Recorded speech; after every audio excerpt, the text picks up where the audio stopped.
what is new criticism, right? So I have already discussed this about this matter in my previous session. So if you didn't watch this video, then try to watch this. Okay. So how many of you know about new historicism? Please do let me know. What do you think? What is new historicism? As you already know, as you're already familiar with new criticism, so tell me, what is new historicism? What do you think about it?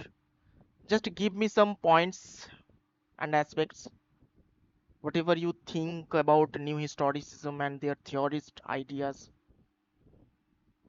Anyone?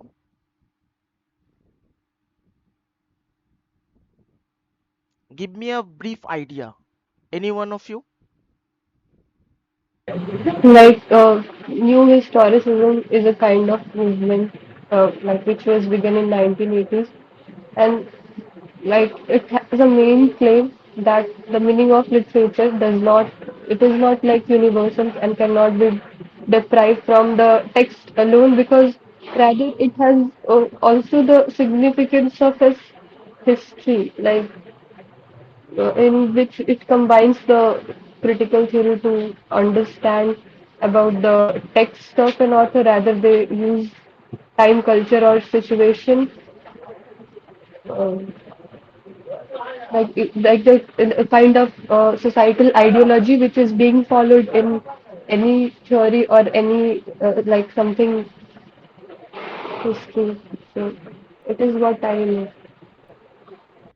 You were right actually. Yes, Simran, you were absolutely right. New historicism means we have to understand one more thing, that we can't say like this, that new historicism is totally opposing to a new criticism. This is not a kind of a critical work of new historists. This is not kind of new criticisms critic. Okay.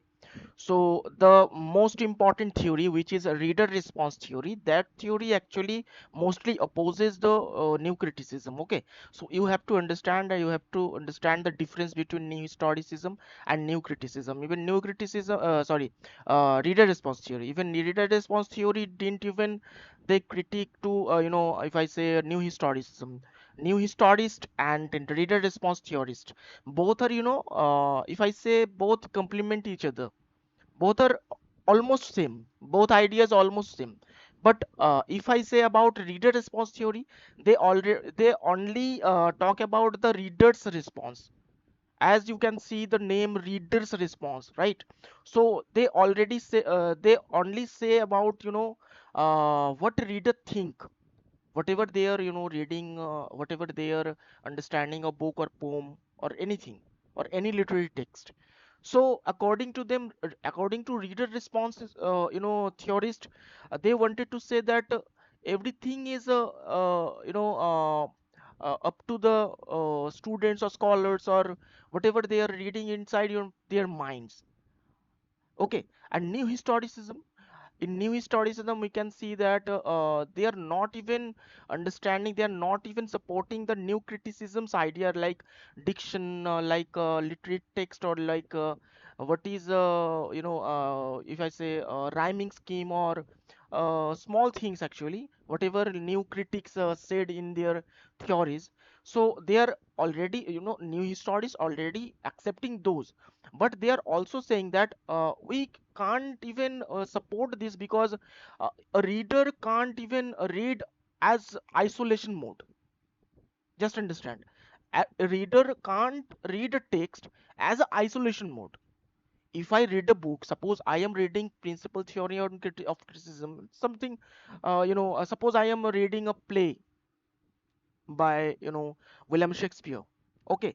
So everything inside of the text, according to Derrida or according to new critics, right? So if I read on that perspective, then I have to understand only the words, sentences, and everything. But the fact is, in which mode or what kind of thoughts William Shakespeare, what kind of he was thinking on that time whenever he wrote this particular work. So I can't judge those points.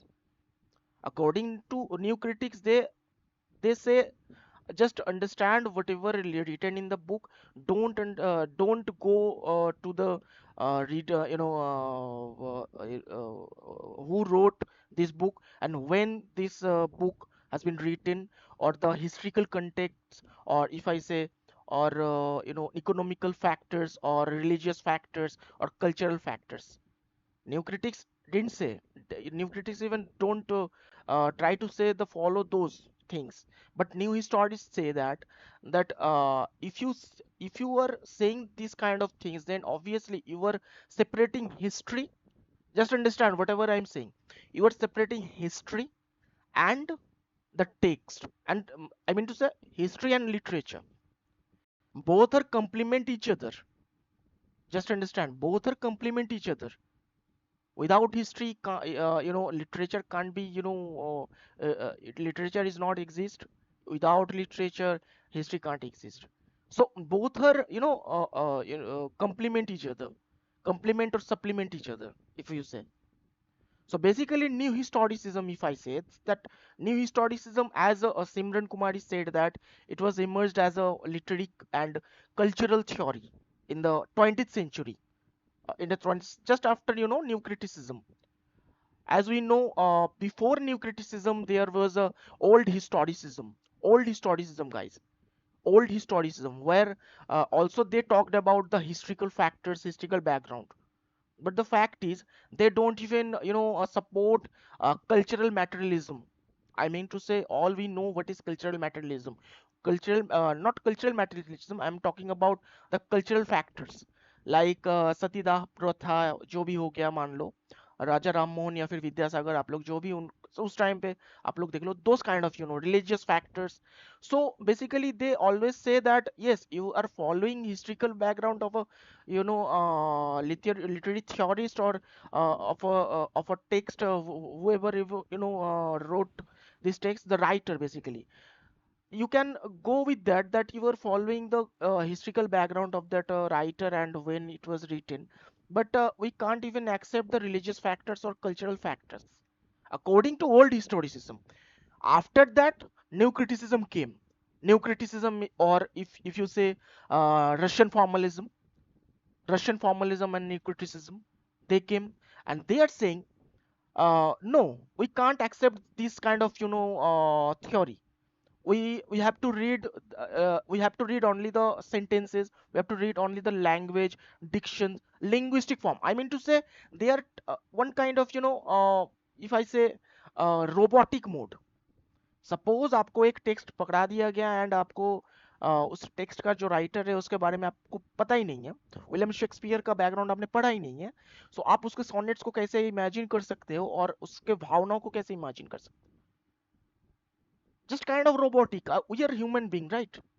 So new historicist ने क्या कहा कि yes, I can understand your factors.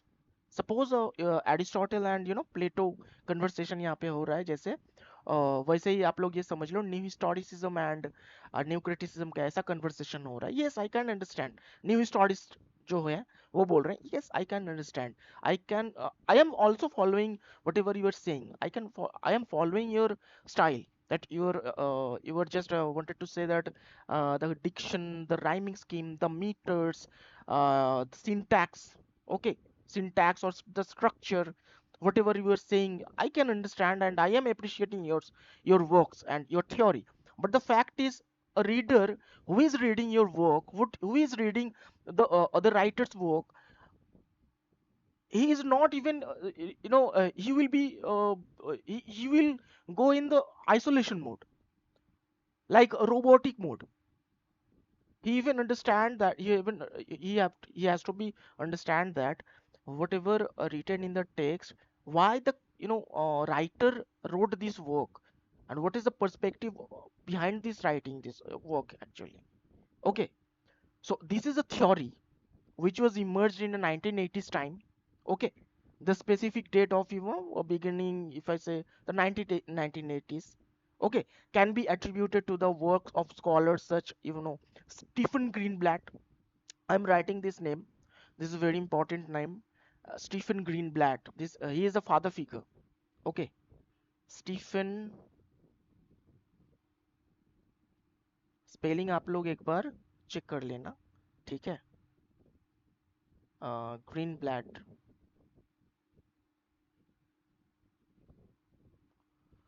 So he is the father figure.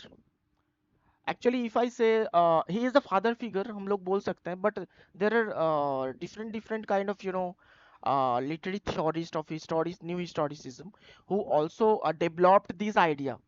So you can't say Stephen Greenblatt is the one of them. Actually, he is father figure. That is why he only the person who talked about new historicism. Okay. So basically, in this particular era, in 1980s time, the specific date of its beginning can be attributed of the work of scholars such as Stephen Greenblatt, Louis Montrose, one of them, Louis Montrose.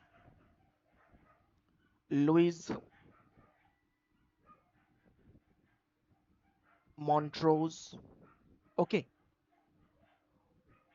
another one is Catherine. LOUIS হবে Louis স্পেলিংটা Sorry, Louis Montrose, Catherine Gulliver, I think. Okay, Catherine Gulliver, and some other critics. Or if I say Michel Foucault is one of them. Michel Foucault, don't forget this name. He's also. We can see that Michel Foucault is associated with structuralism.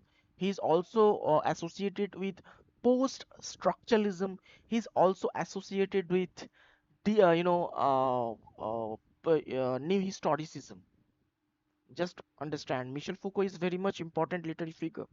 I am writing his name also. Louis Montrose, Catherine Galliffer, and one more theorist was there, Jonathan Jonathan Dollymore. Okay, Jonathan Dollymore, and uh, Gerber. Clifford Geertz Okay, uh, Marjorie Gerber, I think.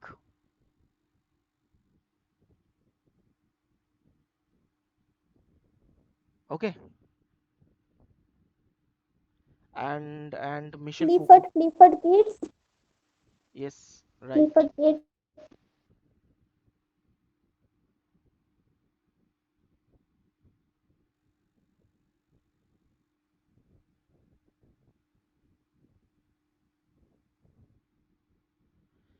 These are the prominent figures who actually associated with new historicism. Okay, you can write down or take screenshot if you are not able to write right now. Okay, so these are prominent literary figures. So I am just explaining about them. Then what kind of aspects are there? What kind of thoughts are there? What kind of arguments was there of these particular theorists? So first of all, let's talk about Stephen Greenblatt, who is the father of this particular theory, father figure. Okay. After that, I will discuss about reader response theory. What is very important fact. So he's a father figure, Stephen Greenblatt. Greenblatt, guys, you have to understand that Greenblatt is considered one of the founders of new criticism. But the fact is, the remaining theories is also important. Those are also developed equally. And if I say about Stephen Greenblatt, then his work emphasizes the power dynamics and cultural, production in Renaissance literature. If I say Renaissance literature, and he argues that literature both reflects and shapes the social, political, and economical conditions of its time. Just understand, he's talking about that particular time period what actually new critics reject. Basically they reject. So this is a vital point here. Okay, so he talked about uh, cultural production in Renaissance literature, and he argues that literature reflects both. I mean to say, shapes and literature both actually reflects the social, political, and economical conditions of its time. And Greenblatt also argues that literature is not, merely a reflection of its historical context, but an active, participant, in, if I say, shaping and contesting uh, cultural and social norms. And he also emphasizes that the concept of self-fashioning. Just understand his famous work. Do you know self-fashioning, Renaissance self-fashioning from Moore? I'm just writing this name. This is very much important work by him.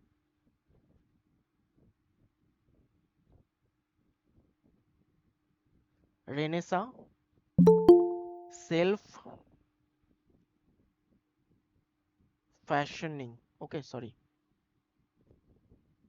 Self-fashioning. Subtitle is subtitle from Moore. Do you know who is Moore? Any one of you? Jonathan Dollimore. No, no, no, no, no, no. Thomas More. He was talking about Thomas More. Okay, Thomas More to William Thomas More. Shakespeare. Yes, Thomas More. I'm not writing here Thomas More because हाँ, the title is actually, utopia वाला, yes, utopia author, right? yes, Utopian author. You are right, ma'am. Renaissance self-fashioning. Okay, this is the actual name. Renaissance self-fashioning, and subtitle is from Moore. You may write Thomas More, but the title is not included with Thomas. Okay, so I'm not writing here. From Moore to Shakespeare. Shakespeare, and it was published in, do you know in which year? 1980. This is very much important work, guys. Not only for PG exam, but also if I say UGC NET exam. This kind of question may appear in your UGC NET exam, and also if I say PG exam, they may ask you as a reference of Stephen Greenblatt. Okay, so basically Stephen Greenblatt is a very important literary figure, and he's also another important work was Shakespearean negotiations. If you know this name, then well and good, but if you're not familiar this name, then just write down Shakespeare. Shakespeare Shakespearean, sorry, Shakespearean. Okay, negotiations.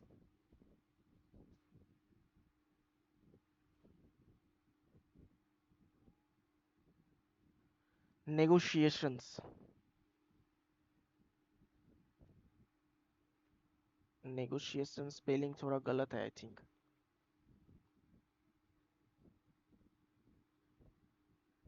Okay, you may cross check whatever I am writing here. It doesn't mean that I am writing in proper, proper manner or proper spelling, because I'm writing in my laptop. So maybe, uh, a spelling mistake occur. So just cross check once. Shakespearean negotiations, and the subtitle was uh, the circulation circulation of social energy. Okay, energy in Renaissance England.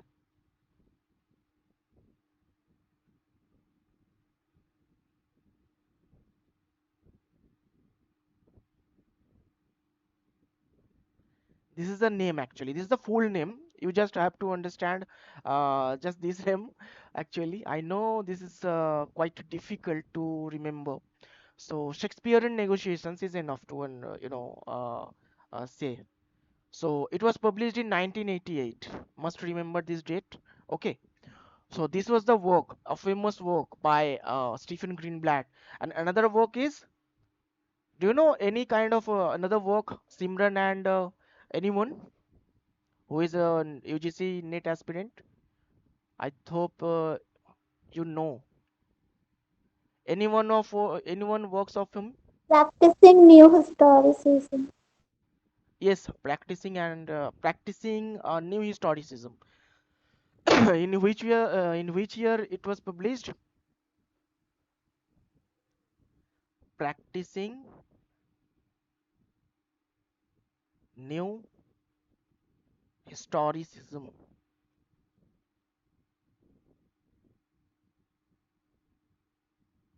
Practicing new historicism.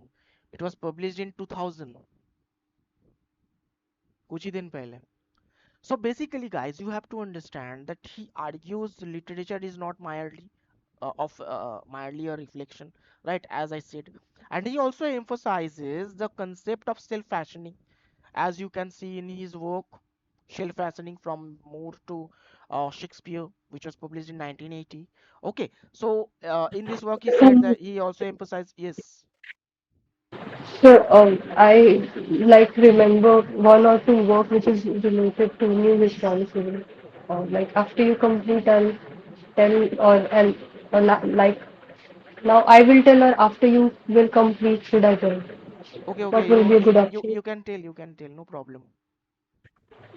Okay, so you was asking, so I was telling that Jonathan Dollimore radical tragedy and religion ideology, power and the drama of Shakespeare in the contemporary time.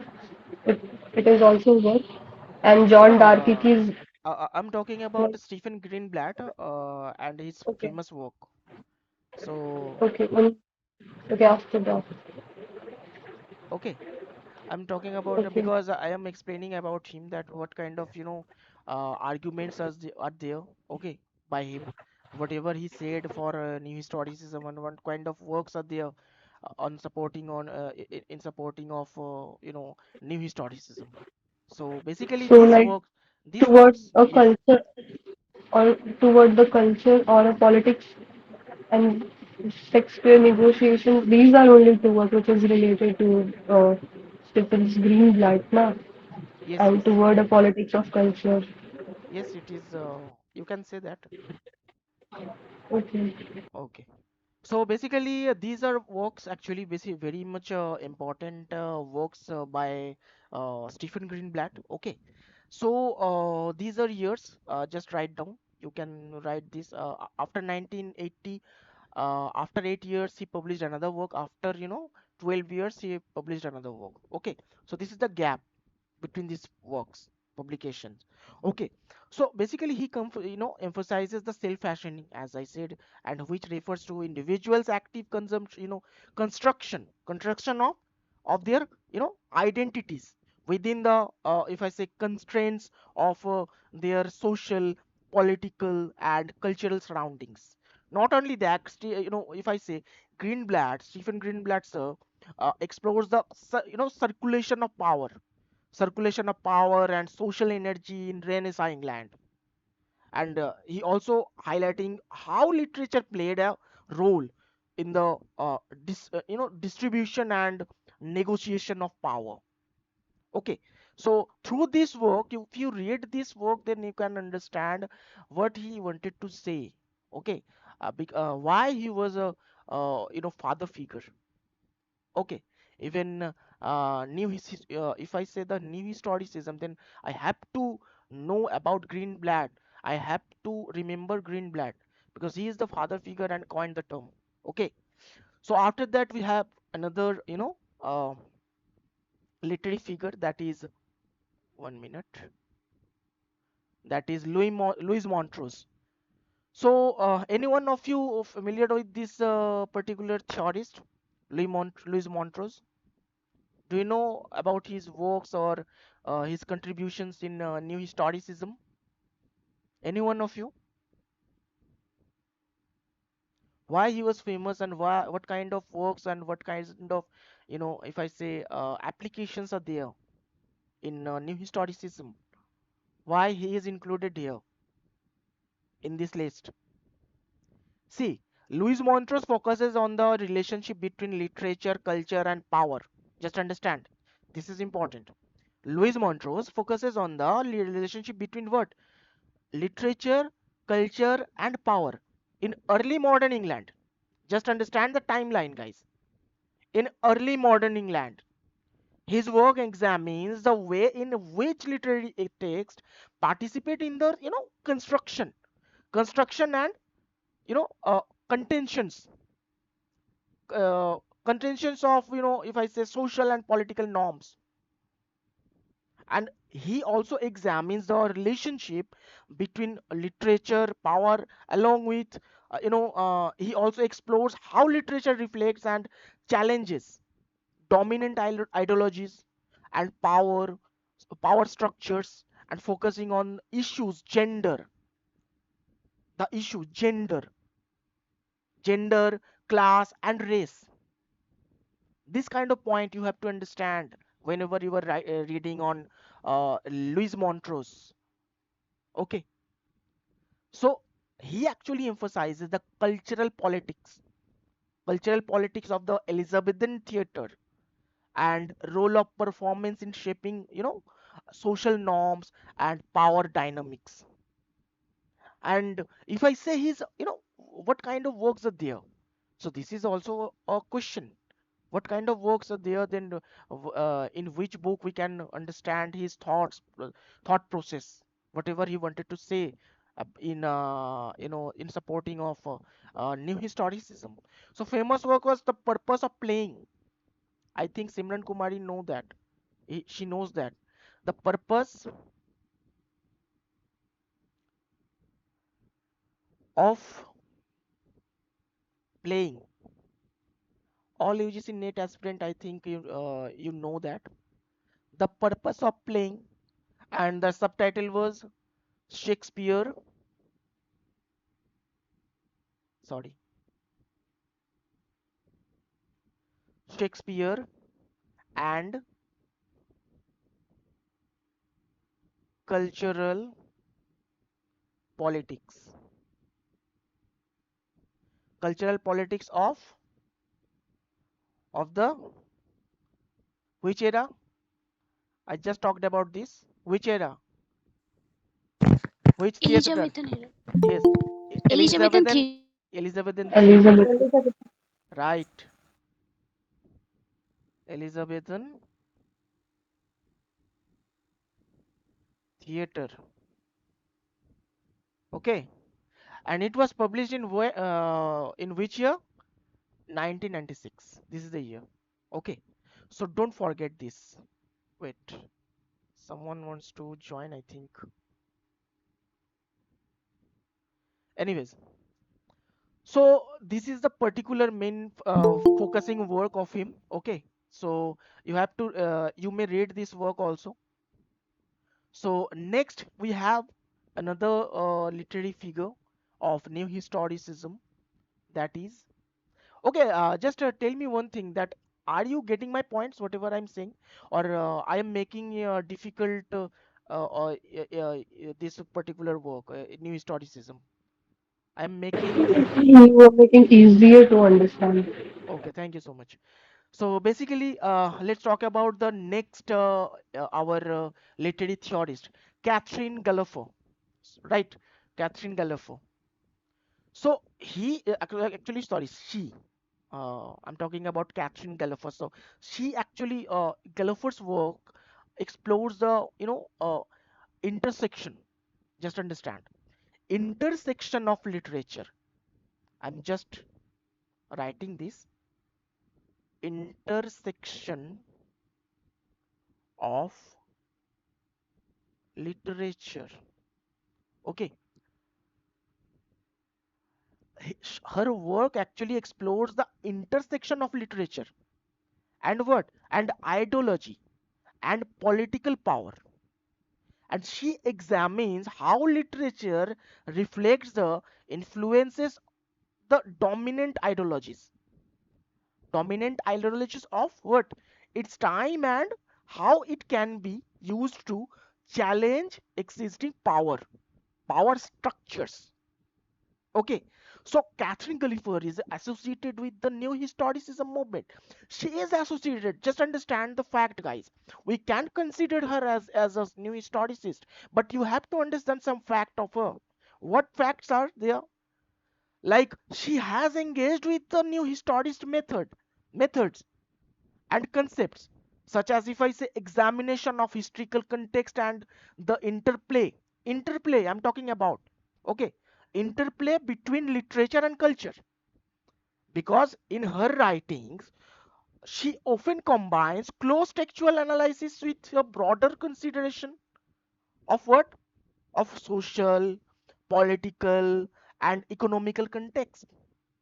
And she's also, and these are actually reflecting key aspects of new historist approach.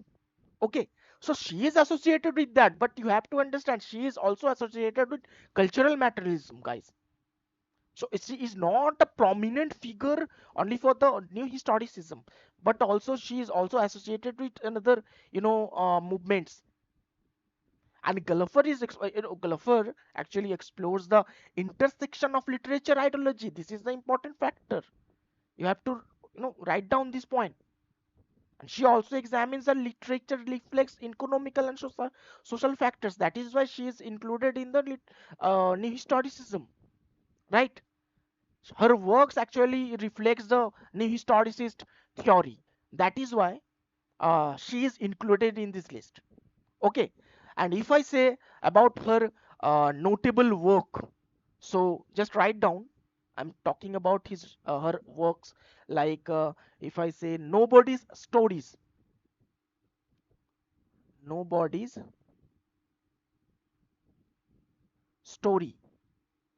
and the subtitle is I just can't remember right now. mm, the vanishing, right? The vanishing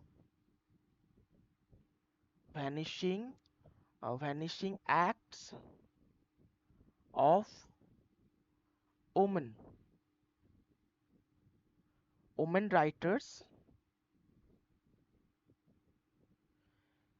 If I am making mistake of writing this subtitle, then please cross check, okay, and do let me know if I am wrong. Okay, women writers in the marketplace, I think, in the marketplace. So basically, as we know, the word is marketplace here. So obviously, economical factor will be there when you are going to read this particular book. Okay, economical, social, and political factors you can find about on her works. And lastly, 1672 1820. This is a time period in which time period she wrote about the factors. Okay, so that is why this is the full title, guys. Okay, and it was published in which year? 1994. Okay, don't forget this. This is also important.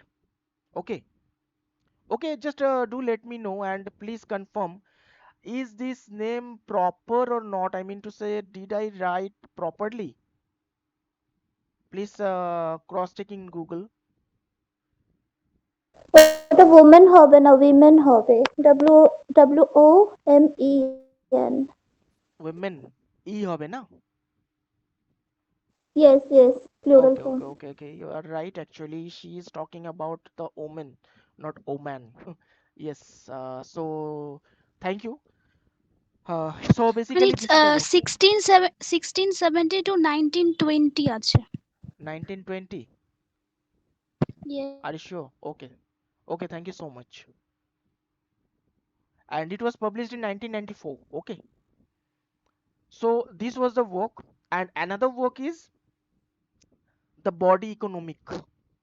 The body, the body economic. Yes, the body economic. Economic. I know the subtitle, but I really don't know the main name. Please, you just cross check once, okay? Whatever I am understanding and whatever I wrote, whatever I read in my, in my time. when I was pursuing PG. So on the basis of this knowledge, I'm just sharing the facts with you guys. So don't take it as as proper manner, because I'm not opening any kind of book or any kind of notes by following what I will explain everything in proper manner. So please, inconvenient is highly regretted if I make any mistake here. So do cross check in Google also. Okay. So the body economic is another work, and the subtitle is life, death, and sensation. Every UGC net aspirant, I think, once this name actually they heard, as per my concern. And sensation in political economy. Okay, sensation. This is not the ending name actually. This is a quite lengthy name. Life, death, and sensation in political in political economy and the Victorian novel. This is the full name. Okay, so this is the full name. I just don't remember the exact date when it was published. To if you know this, please do let me know. I really don't know when it was published, the body economic, this particular work. Okay, but this work is very much important by her, and she also talked about the factors, economical, political, or sensational factors in that particular time. Life, death, and sensation. You can understand what kind of materials would be there. Okay, in her text. Okay, so that's all for this particular Catherine Galloffer. So next we have Jonathan Dolimo. As Simran said, Jonathan Dolimo. So tell me about Jonathan Dolimo. Simran, are you there or you left? No, I'm there. Okay, tell me something about him, Jonathan Dolimo. Like Jonathan Dollimore and Ellen Finfield, along with both, they published a work, Political Shakespeare, in which he politically argued about the Shakespearean work and have mentioned about the monarchy system of all Shakespearean play, that how it differ and how the prestige and power is given in the like particular person on that time or history, that how it is controversial and nowadays. So Jonathan Dollimore is a very important literary figure uh, in the concept of, like we say, new historicism, because she generates a new idea of thinking of power and rational in the context of work of like Shakespeare. Yes, you are absolutely right, and thank you so much for this information. Even I just want to add on something, that you were talking about power. So don't forget Michel Foucault also, because in his Yeah. famous work, Sexual Dissidence, subtitle was Augustine to Wild, I think. And there is Freud to also work, Foucault. power and knowledge, Yes, like yes, he yes, yes. talked about. Especially he recommend power as most crucial thing.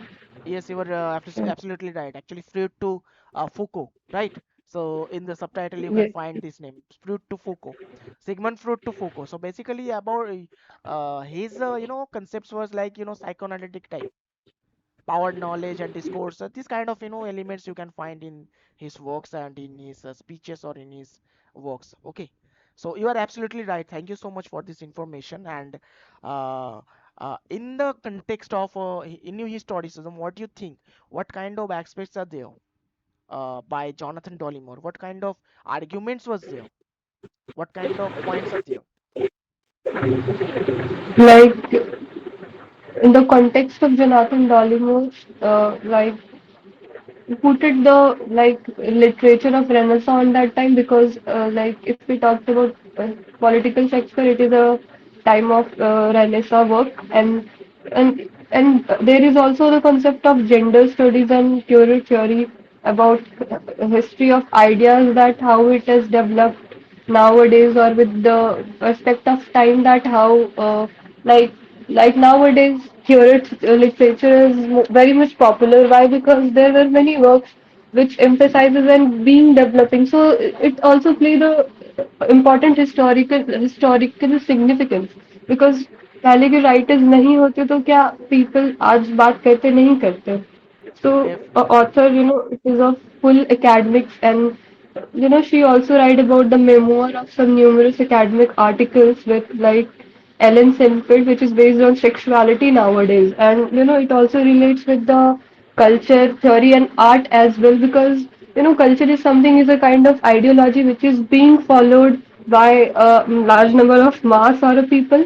So it is like she also relates that literature is like kind of culture which is going and emerging day by day. So it is all from my side about the perspective of new historicism. What she gave her idea about that. What I have read. Excellent, Simran. Actually, this is excellent information. Actually, whatever you said, actually, that is the, whatever I wanted to say.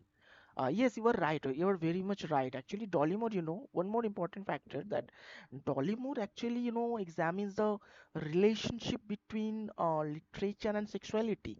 This is a very important factor. Yes, you are right. And he's also focusing on issues of gender. Okay, am I right? Gender, identity, and power. And his work explores how literature and cultural, if I say practices, right? Practices both shape and challenge prevailing norms and ideologies. Am I right, Simran? So basically, Yeah, you are absolutely right. Dollimore, if I say in sum up, if I sum up sum up him, then I must say that Dollimore focuses on the relationship between literature, sexuality, and power. On the basis of, he wrote a very, important and very knowledgeable book, that is Sexual Dissidence. Dissidence, I think. Dissidence, and the subtitle is Augustine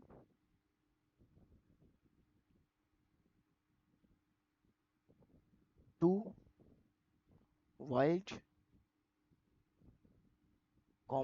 Freud to Foucault.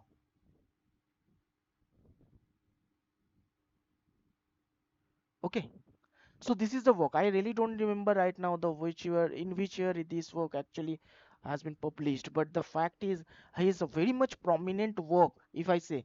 So this work is very much important. Sexual decisions, where he talked about the factors, whatever you said, and basically Dollimore argues that theater, literature, sorry, not theaters, I'm talking about literature. So he is actually, argues that he actually argues that literature is a, powerful tool. Just understand, literature is powerful tool for, disruption and transformation of, if I say, social and cultural norms surrounding sexuality. Am I right or wrong? If I say this kind of, aspects, then should this is consider.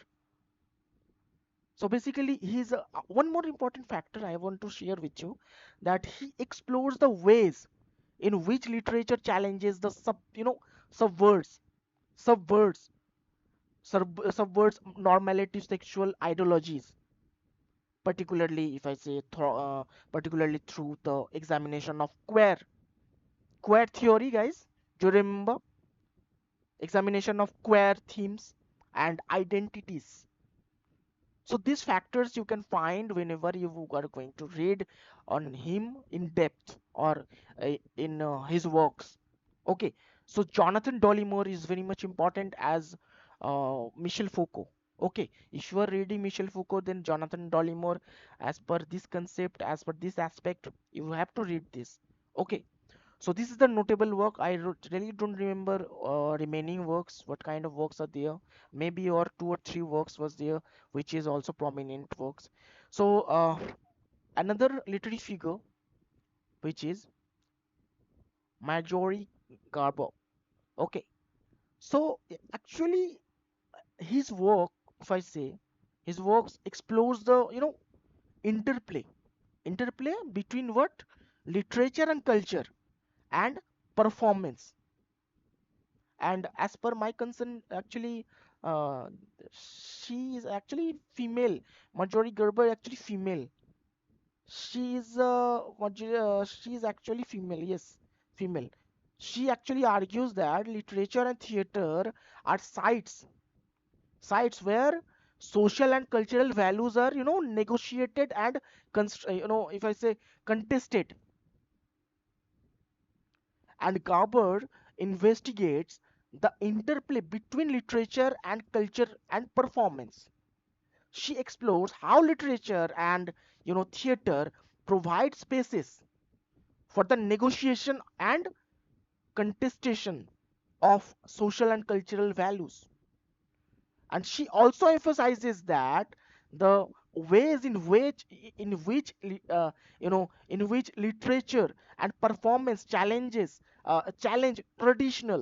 traditional boundaries, such as, if I say, gender and sexuality, and uh, create new possibilities for understanding and, if I say, representation.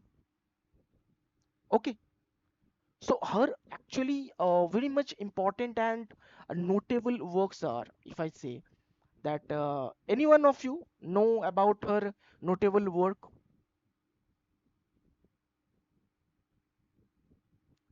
Vasted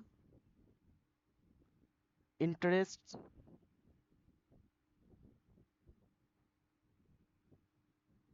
Subtitle is uh, cross dressing and cultural anxiety. Anxiety, ऐसा ही होगा ना. Vasted interest, basically I know this particular subtitle, but I don't know this name is proper or not, so try to Google once. Okay, try to cross check. So basically this is the important work by her. And I don't know the publication date right now, you can Google it. So I'm just giving you a fact. Okay, and after that she wrote another work, that is Shakespeare. Most of the new historicists, I can see that they were writing on Shakespeare. This is strange. Shakespeare, after all, this is the work by her. Okay, so after that we have next a very much important, if I say, literary figure, that is Michel Foucault. As we know him as a structuralist, post-structuralist, and also uh, new historicist, because Michel Foucault emphasized the relationship between power and knowledge. And he is also arguing that power structures are deeply embedded in societal instructions and practices. He also explored the ways in which power operates through discourses, institutions, and disciplinary techniques. So basically her famous word, if I say, even I repeat this word, power is knowledge. Sorry, knowledge is power. Knowledge is power. It's very very much important line. When I repeat this line, with everyone that knowledge is power. Yes, it is the fact. Knowledge is power. If you are a literature student, then obviously, if you are a knowledgeable person, then you can crack the interview.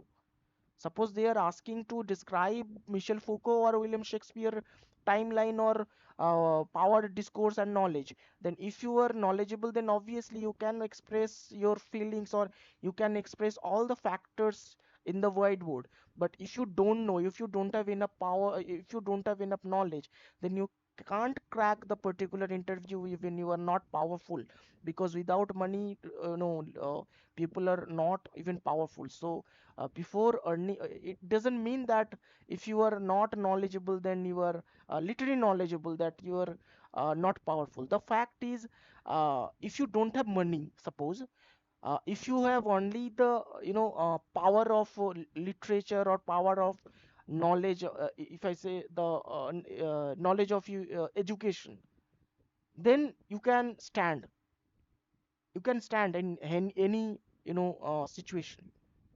So according to him, knowledge is power. Even his famous work is Power, Knowledge, and Discourse. Three aspects are there. I'm not talking about this that particular factors, because I'm talking about new historicism. So let's talk about his new historicism factors. So basically he's arguing that power structures and deeply embedded in societal instructions and practices. He also explored the ways in which power operates through discourses, institutions, and disciplinary techniques. The fact is, I just want to say one thing, that I think there is another theory by Michel Foucault. Do you know any one of you? Panopticon theory किसका है? Panopticon theory, Michel Foucault और who? Panopticon theory, anyone? Foucault का ही है। Michel Foucault ना, panopticon theory. So basically he talked about the panopticon theory as well. Okay, if you read panopticon theory, then you can understand why these kind of sentences he talked about on aspects of new historicism. Basically his notable work, if I said Discipline and Punish, this is the work, Discipline and Punish. Okay, Discipline and Punish. uh, the birth of prison भी है एक work, और discipline and punish भी है. The birth of prison 1975 में I think पब्लिश हुआ था. The birth of prison. Okay, so और एक वर्क था the history of sexuality. The history of sexuality, जो कि आई थिंक अराउंड 1984 है प्रोबेबली, उस टाइम पे मतलब हुआ था. मैडनेस एंड सिविलाइजेशन, ये भी एक वर्क था उनका. Madness and Civilization, a history of insanity, insane मतलब insanity in the age of uh, reason, where he also supports the new historicist idea, the historical factors, the historical backgrounds. Okay, so one more literary figure was, I think, Clifford Grids. I'm writing here.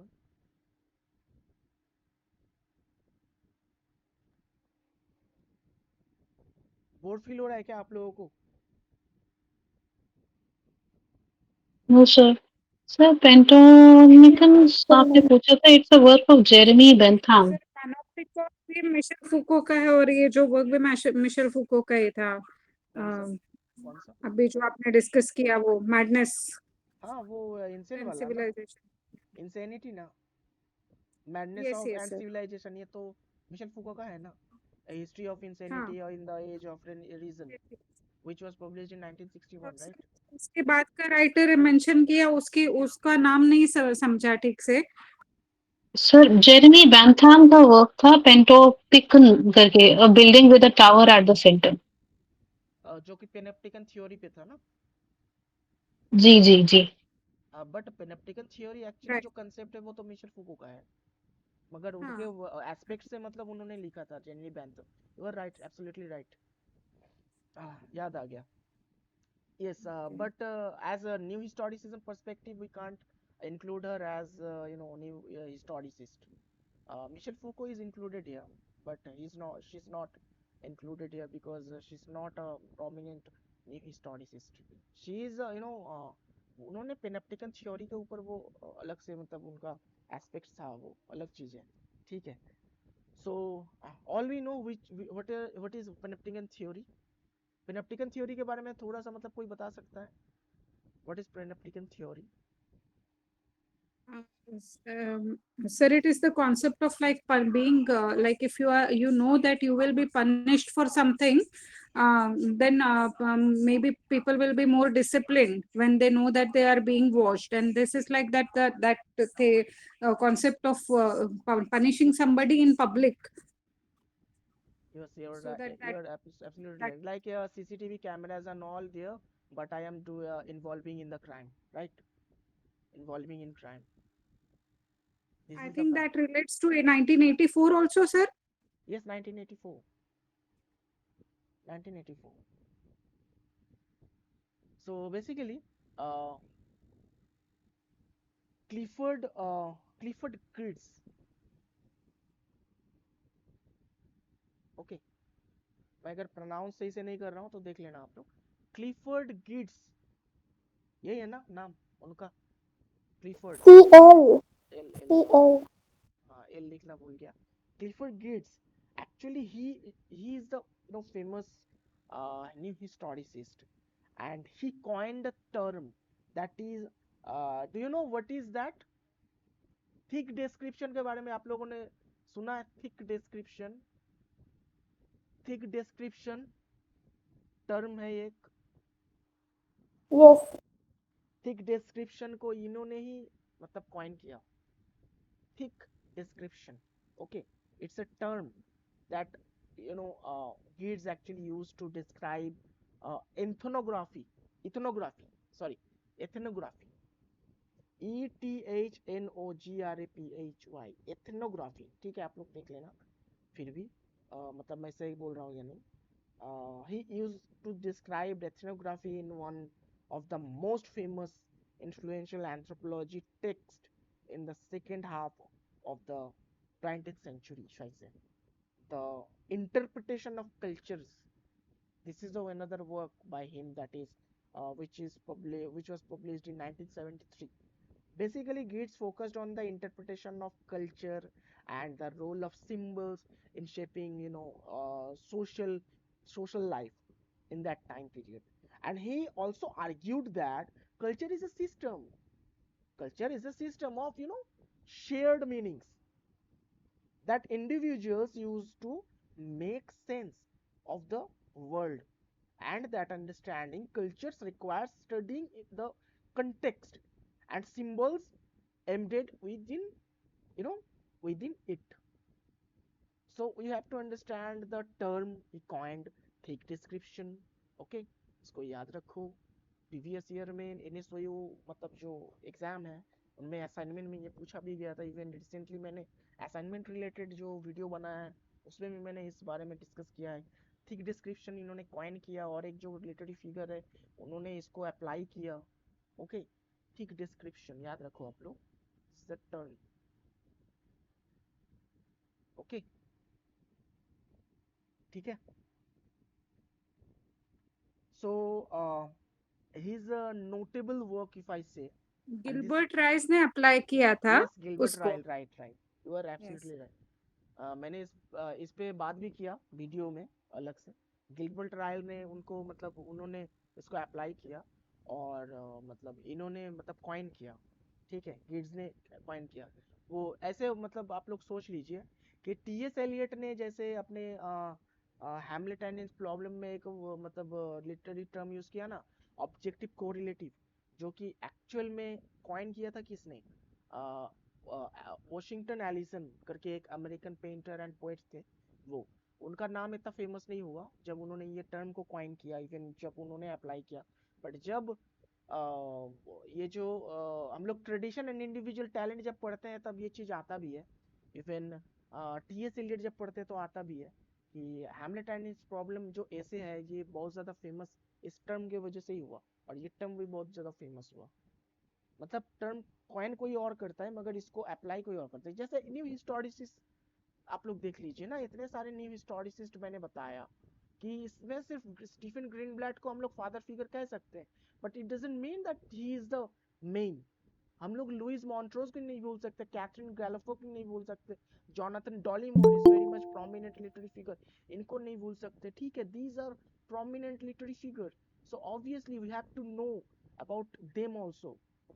Okay, Michel Foucault भी यहाँ पे है। वो तो तीन तीन theory में हम लोग देखते हैं स्ट्रक्चरलिज्म, पहले स्ट्रक्चरलिस्ट थे फिर पोस्ट उनके थ्योरीज मतलब जिस तरीके से मतलब रुख मोड़ रहा था, तो उससे हम लोग को यही लगता है कि ये भी जो मतलब रोनाल्ड बर्थ की तरह पोस्ट स्ट्रक्चरलिस्ट बन गए हैं। और बाद में ये पता चला कि ये न्यू हिस्टोरिसिज्म को भी फॉलो कर रहे हैं, क्योंकि वो मतलब मिशेल फूको के जो वर्क्स है ना बहुत ही डिप्लोमेटिक वर्क्स है। उनमें आप लोग बहुत सारे मतलब लिटरेरी मूवमेंट्स और लिटरेरी फैक्टर्स आप लोग देख सकते हो। मिशेल फूको, मिशेल फूको में आप लोग अगर रिसर्च भी करो इन फ्यूचर तो रिसर्च की मुझे नहीं लगती है कमी होगी, टॉपिक की कमी नहीं है। Sigmund Freud, Michel Foucault, Roland Barthes and Jacques Lacan, Jacques Lacan, Michel Foucault, these two literary figures concepts are almost same. These are psychoanalytic theory based ये लोग बात करते हैं। ओके, और न्यू क्रिटिसिज्म के ही बारे में बात कर लूं मैं, अगर न्यू क्रिटिसिज्म में सिर्फ क्या हम लोग जॉन क्रो रैंसम को ही मतलब पढ़ेंगे? नो, न्यू क्रिटिसिज्म हम लोग क्या जानते हैं? जे स्पिनग्रम, जे स्पिनग्रम 1911, एम आई राइट और रॉन्ग? जे स्पिनग्रम मतलब पहले उन्होंने इसको अप्लाई किया न्यू मतलब क्रिटिसिज्म जैसा, उन्होंने मतलब फॉर्मलिज्म के टाइम पे उन्होंने अपने वर्क्स पे ये चीज को अप्लाई किया, मगर उस टाइम पे उन्होंने अपने आप को न्यू क्रिटिक की तरह कंसीडर नहीं किया। इवन जैसे हम लोग समझते हैं पोस्ट स्ट्रक्चरलिज्म, स्ट्रक्चरलिज्म में और डिकंस्ट्रक्शन में, जैसे हम लोग ये समझते हैं कि कोई भी वहां पे मतलब मान लीजिए मैं अगर रोनाल्ड बर्थ को बोलूं या फिर मिशेल फूको को बोलूं, इन्होंने कभी भी अपने आप को ये नहीं कहा कि I am post structuralist. No, जो थ्योरिस्ट होते हैं उनके आइडियाज मतलब जो थ्योरी होता है, कोई अगर कोई टर्म यूज कर रहा है, मान लीजिए जैसे न्यू क्रिटिसिज्म में जॉन क्रो रैंसम ने उस टर्म को यूज किया तो वो 1941 में यूज किया, तो क्या उससे पहले न्यू क्रिटिसिज्म के बारे में किसी ने नहीं कहा? जे स्प्रिंगरम थे, हम लोग के टी.एस. एलियट थे न्यू क्रिटिक।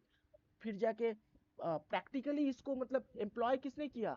वो आई रिचर्ड सर, याद है ना, principle of literary theory and criticism, दो वर्क था ना उनका, प्रैक्टिकल क्रिटिसिज्म, जहाँ पे दो लोगों को मतलब एक को बिना पोएट और हिस्ट्रिकल बैकग्राउंड रिमूव करके उनको टेक्स्ट दिया गया, और एक को मतलब सब कुछ इंक्लूड करके दिया गया, और जो 7 दिन बाद रिजल्ट आया वो अमेजिंग था, मतलब बहुत ही शॉकिंग रिजल्ट था।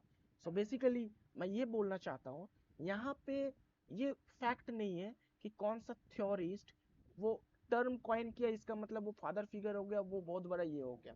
इवन हम लोग ये भी जानते हैं कि जॉन ड्राइडन जो सर है वो father of literary criticism according to जो डॉक्टर जॉनसन ने कहा था ना उनको, मैं गलत बोल रहा हूँ?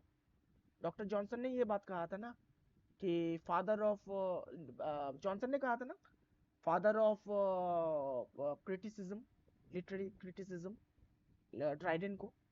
सो इसका मतलब ये थोड़ी Yes, है sir. कि वो फादर है। अगर फादर किसी को बोलना है तो एरिस्टोटल को हम लोग नहीं बोलेंगे?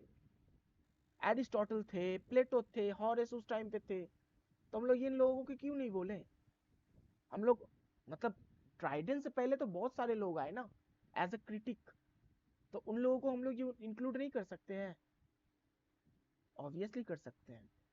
अगर किसी के नाम से पहले अगर कोई टैग लग रहा है इसका ये मतलब नहीं है, हम लोग अपने माइंड में देखिए, मैं ये बात इसीलिए बोल रहा हूँ ये इस टॉपिक के बाहर है, मैं आप लोगों के साथ जस्ट डिस्कशन कर रहा हूँ एज मतलब हम लोग यहाँ पे जितने भी लोग हैं मान लीजिए हम लोग स्कॉलर हैं, तो स्कॉलरली हम लोग डिस्कशन कर रहे हैं इस बात को कि हम लोग जब किसी टेक्स्ट को या फिर किसी कंसेप्ट को हम लोग पढ़ते हैं तो उस टाइम पे हम लोग ये नहीं सोच सकते कि हम लोग पढ़ रहे हैं ये अगर लिटरेरी फिगर है, फादर फिगर है, तो ऑब्वियसली ये ही सब कुछ है। No, this is wrong. You have to read others. Don't read only Stephen Greenblatt. You have to read Jonathan Dolimo, you have to read Michel Foucault, because these are also prominent literary figures who also developed this idea, new historicism. And we have to read also in new criticism, like if I say uh, उनका नाम क्या है, I A Richard sir, T S Eliot sir, J स्पिंड्रम sir, इनको क्यों ना पढ़े हम लोग? इवन क्लिंथ ब्रूक को कैसे भूल सकते हैं? क्लिंथ ब्रूक ने भी तो मतलब उनका भी तो बहुत सारा कंट्रीब्यूशन था ना, उनको कैसे भूल सकते हैं? उन्होंने ही तो मतलब वो जो मतलब new historicism and reader response को, अगर मैं बोलूं कि उनको रिप्लाई कौन देता था सबसे ज्यादा, क्लिंथ ब्रूक न थे वो? रीडर रिस्पॉन्स जब आए तो आए, अभी रीडर रिस्पॉन्स के बारे में हम लोग बात करेंगे, अभी एंडिंग तरफ है न्यू हिस्टोरिसिज्म, अभी एंडिंग तरफ है, बस एक और लिटरेरी फिगर बताऊंगा, बस एंडिंग, न्यू हिस्टोरिसिज्म खत्म, उसके बाद रीडर रिस्पॉन्स बताऊंगा। कोई क्लास को लीव मत करना, आज न्यू रीडर रिस्पॉन्स में ऐसे कुछ फैक्ट्स बताऊंगा जो फैक्ट शायद ही आप लोगों ने सुना होगा, ठीक है? सो बेसिकली हम लोगों को जो भी पढ़ना है, चाहे वो लिटरेरी थ्योरी क्रिटिसिज्म हो, चाहे वो एक लिटरेरी टेक्स्ट हो, हम लोगों को अपना सोच को बहुत ब्रॉड और बहुत अलग से बनाना है, ताकि हम लोग चीज़ों को सही से समझे। बहुत लोग literary theory and criticism paper को ही डर उनको लगता है। इवन मेरे यूनिवर्सिटी में एनएसओयू में भी बहुत लोग इस एमएजी 5 या पेपर 5 में ही मतलब बहुत ज़्यादा उनको एनसी आता है, इवन बहुत ज़्यादा उनका बैक आता है। सो क्यों आता है? क्योंकि उनमें समझ नहीं है, वो समझ नहीं रहे हैं। समझ जाइएगा तो आप लोग मतलब बिना लिटरेरी थ्योरी एंड क्रिटिसिज्म के आप लोग कभी रिसर्च कर ही नहीं सकते, आप लोगों का वो रिसर्च लेवल का दिमाग जाएगा ही नहीं।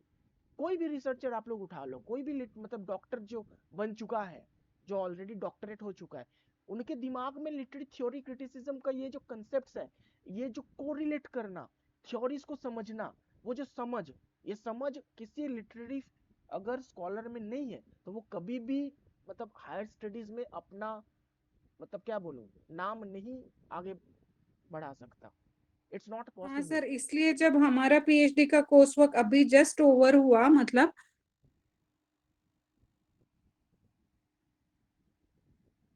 हेलो, आप म्यूट हो गई हैं शायद। अच्छा, नेटवर्क चला गया उनका शायद,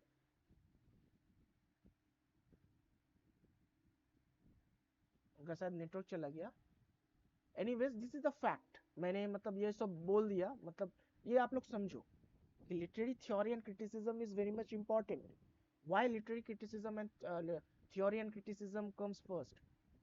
मतलब पेपर 5 में पहले हम लोग क्यों पढ़ते हैं, पार्ट 2 में हम लोग पहले अमेरिकन लिटरेचर क्यों नहीं पढ़े? तो इसीलिए नहीं पढ़े क्योंकि आपको आगे जाकर पेपर 6, पेपर 7, पेपर 8 में जो नोवेल, जो नोवेल्स, ड्रामाज, पोएम्स, वो जो पढ़ेंगे आप लोग, उसको इंटरप्रिटेशन मोड में कैसे समझना है, उस समझ को क्रिएट करने के लिए यहाँ पे लिटरेरी थ्योरी और क्रिटिसिज्म का जो कंसेप्ट है, जो समझ है, वो आप लोगों के अंदर वो डेवलप होता है। डेवलप के लिए ये सब चीज किया जाता है, पहले पेपर 5 को मतलब रखा गया इसी वजह से। Okay, so next talk, let's talk about another literary figure, that is Walter Benn Michels. I think Michels या फिर माइकल्स नाम है उनका, ठीक है? Walter Benn Michaels,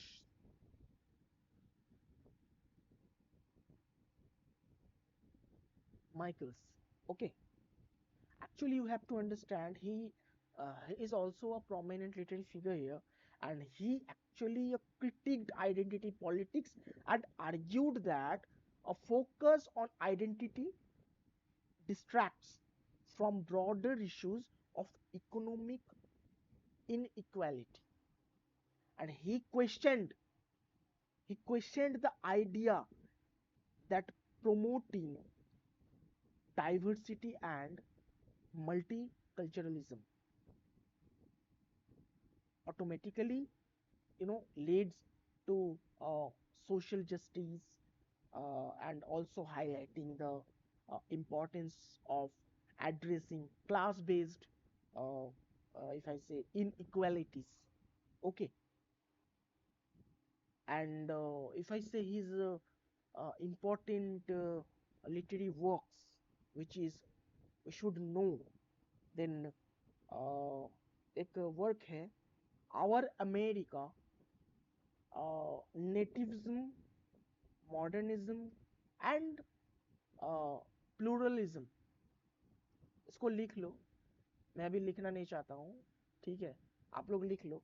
our America, इसका जो सब टाइटल है nativism, modernism and pluralism, which was published in 1995. One more important work was that the shape of the signifier, the shape of the signifier, इसका इसका भी जो मतलब सब टाइटल है 1967 to the end of history, which was published in 2004. Okay, so remember this.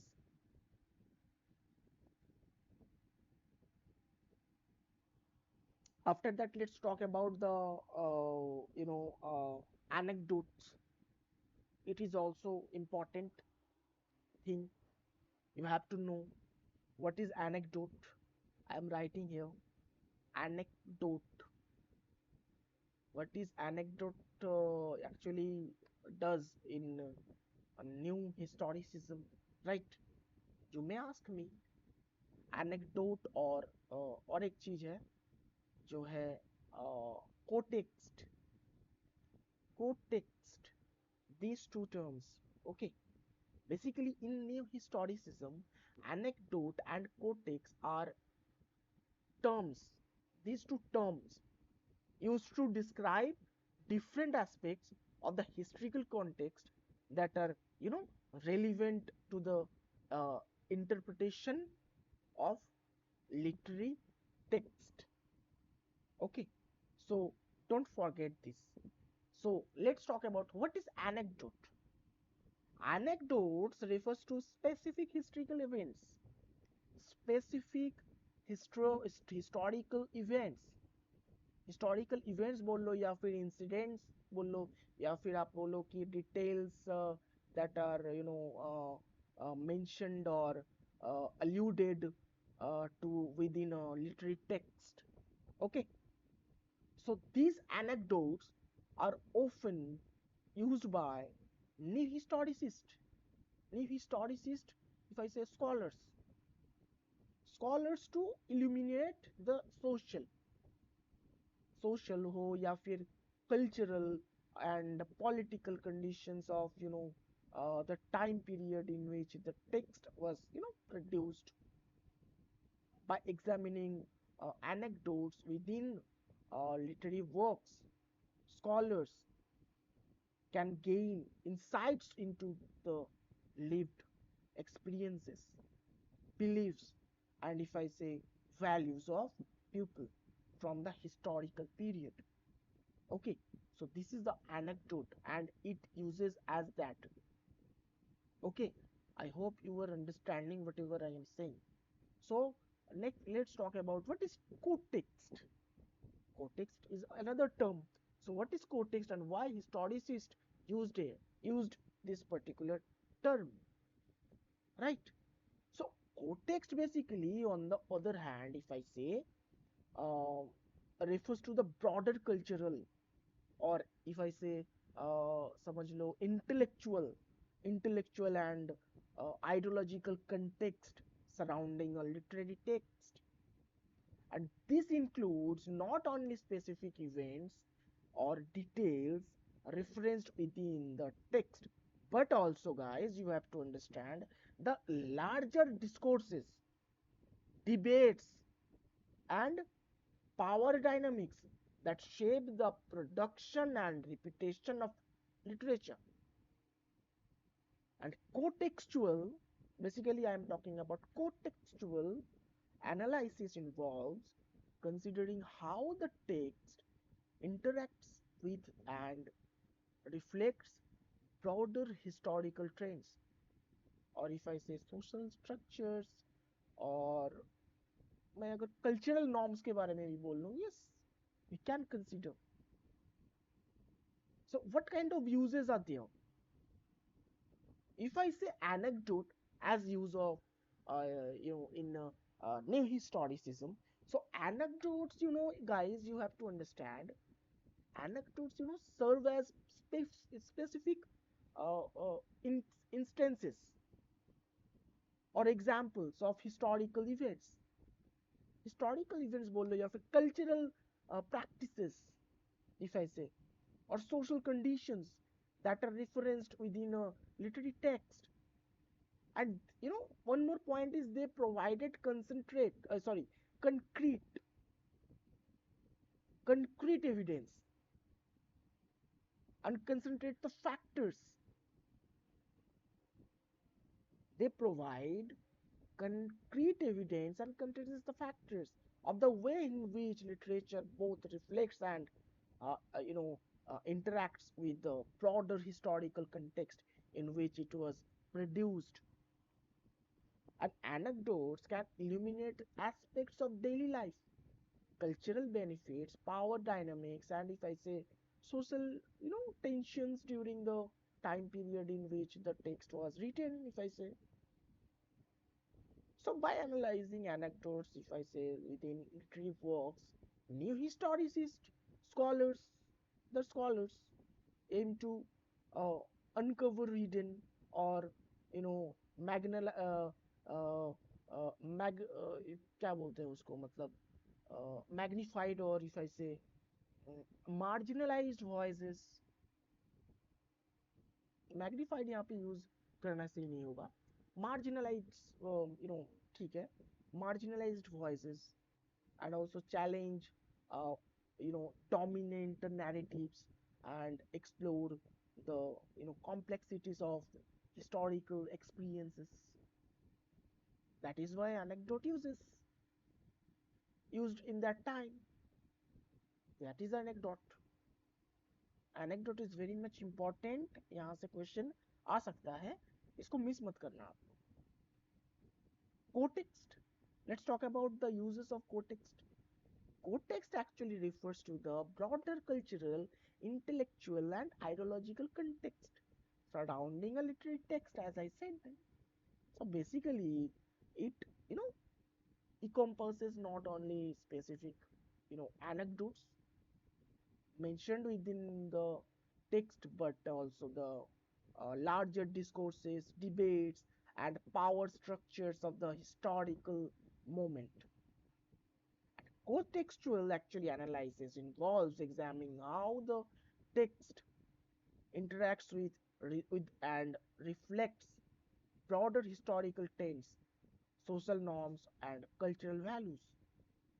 So, guys, I just want to say by considering, the contextual elements surrounding a literature work, scholars can gain insights into the ways in which literature practice or participates in and if I say shapes larger cultural uh, if I say conversations and social dynamics, right?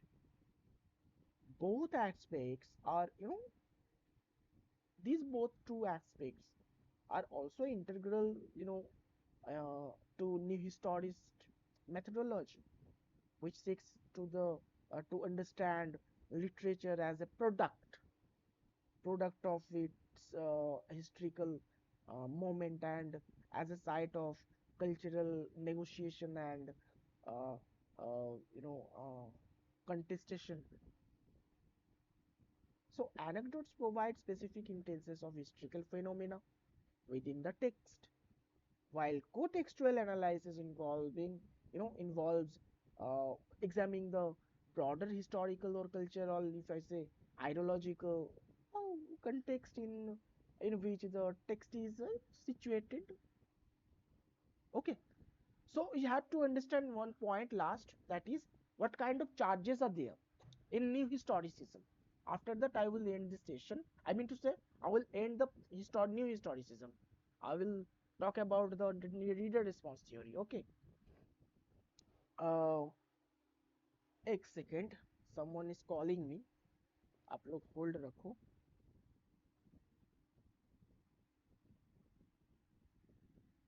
एक second hold करो.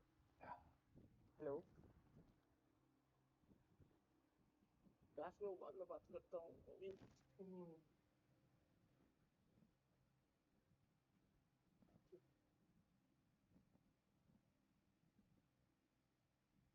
नहीं उसका मतलब वो जो तीन आप देख सकते हो ना वहाँ पे.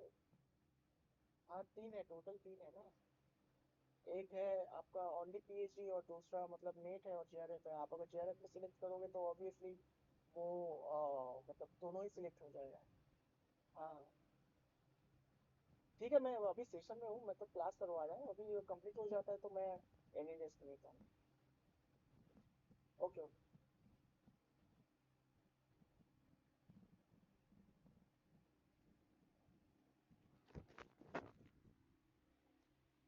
Am I audible? Am I audible or not? Yes, sir, Yes, completely. sir, audible. Okay. So call आ गया था. Anyways, UGC net related. So basically, I was talking about the charges, right? What kind of charges are there? Because in new criticism there are lots of charges. In new historicism there is lots of charges. Even new reader response theory also charged to new critics. And in new historicism, new critics are also charging the facts. So basically, in new historicism, like any other critical theory or approach, has faced criticism already. They faced and charges from various uh, respectives. Some common charges that have been raised against new historicism, if I say, that is uh, you know presentism. मतलब presentism क्या होता है? Actually critics argue that, they actually argue that new historicism tends to impose what? Present day concerns. Understand that fact. Actually critics means I'm talking about other critics, like I'm not talking about reader response, but I'm talking about the new critics. Okay, so basically they argue that the new historicism tends to impose present day concerns and representatives onto you know uh, historical text and context. They claim that the approach,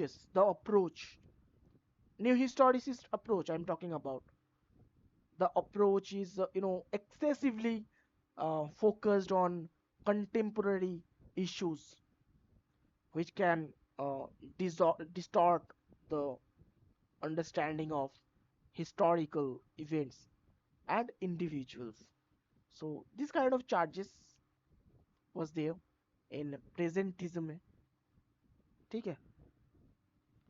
and और एक मतलब charge था कि textual reductionism में भी एक charge था, because some critics argue that new critic historicism they tends to reduce literary text to mere reflections of symptoms of broader historical and cultural force. They also contained that this kind of approach may overlook the aesthetic value, imaginative and creative disseminations of literary works, thereby diminishing their instinct, uh, uh, intrinsic intrinsic value and complexities. Okay, and one more factor, if I say, um, a बहुत common factor है that lack of methodological rigor, rigor. Actually, in that time, guys, um, critics have accused new historicism of lacking, clear and consistent methodology. They argue that the approach often relies on subjective subjective interpretations, and selective evidence, making it, susceptible to biases and, speculative readings. जो PG के students है, आप लोगों को ये समझना पड़ेगा कि what are charges and why critics criticize new historicism. Okay, so these are some factors. Whatever I know, as per my knowledge, I am sharing with you. You can see different kind of approaches uh, about charges, then you can apply those in your exam paper. But I am saying whatever I understood and whatever I know or remember right now, recollecting, memories, or you know uh, the thoughts, whatever I read in that my time in my time. So basically, guys, they argue that the approach actually often relies on subjective interpretations and selective evidence, right? And one more, एक और था कि over emphasizes भी था. Because why I'm saying over emphasizes, because over emphasizes on power relations, over over emphasizes on power relations. Because some critics contend that the new criticism places excessive emphasis on the on power relation, and overlooks other important factors, such as, if I say, individuality, the individual agency, authorial intention, and aesthetic qualities of text. So they argue that this narrow focus actually can lead to a, reductionist understanding of historical events and neglect the nuances of human actions and motivations. जबकि मैंने neglect का कहा, तो obviously और एक मतलब आप लोग इसको ये समझ सकते हो कि one more point actually I just want to say, material conditions जो है उसको भी नेग्लेक्ट किया गया. Neglect of material conditions I am talking about, because the critics actually argues that the historicism sometimes, neglects the material conditions and economical factors, and this is right. The even I understand. So even oh, which actually shape historical events and social relations, the critics actually claim that the approaches actually, if I say, approaches emphasizes on language, discourse, and power relation, many overshadows the economic and material dissemination of history. And political bias भी तो था, because some critics also, as I am saying about political bias, even some critics are also, they are suggesting, even they suggest that new historicism has a, you know pronounced political bias, as it often interprets text as and historical events through a particular ideological lens. So they argue basically that this bias, can limit the scope of analysis and undermine uh, objectivity and in understanding historical context. So, guys, I just want to say that these charges are not, universally accepted. This is the fact. Yes, these are the charges on new historicism, but these charges are not even universally accepted. And uh, proponents of new historicism, which would offer in counter, or counter arguments to address these criticisms. आप criticism करिएगा तो मैं छोड़ दूंगा. So that is why they also did the same. Even critical theories and approaches often generate debates and, disagreements, contributing a vibrant intellectual discourse in the field of and literature and cultural studies, if I say. This is a part of cultural studies also. So obviously, still now, deconstruction, structuralism, post-structuralism, new historicism, new criticism, cultural materialism, these are still confusion. They're still in confusion because some of them are still there.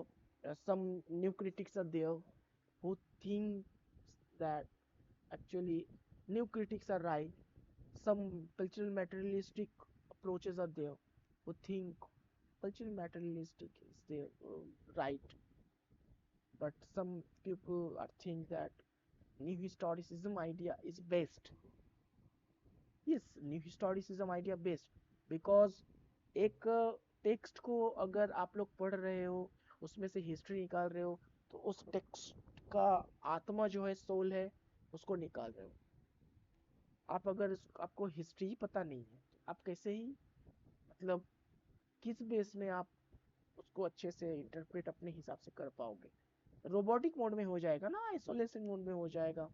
Even T S Elliott said that the same thing for new criticisms, new critics. Even he was also new critics, but he also said that new critics are just like, boring type or, isolated mode. They follow isolated mode. That is why he wrote Tradition and Individual Talent, where you can say that how to read a text and how to interpret a text, how to make a masterpiece work, how to write a poetry, how to write any work, any literary work, how to judge a text on basis of which. So these kind of theories you can find in Tradition and Individual Talent. He talked about, talent.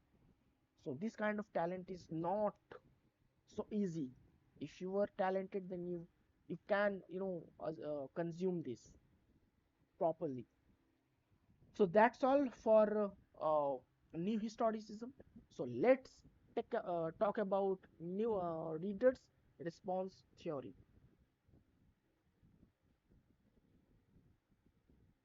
I'm not making this video in long because लोग देखते नहीं है।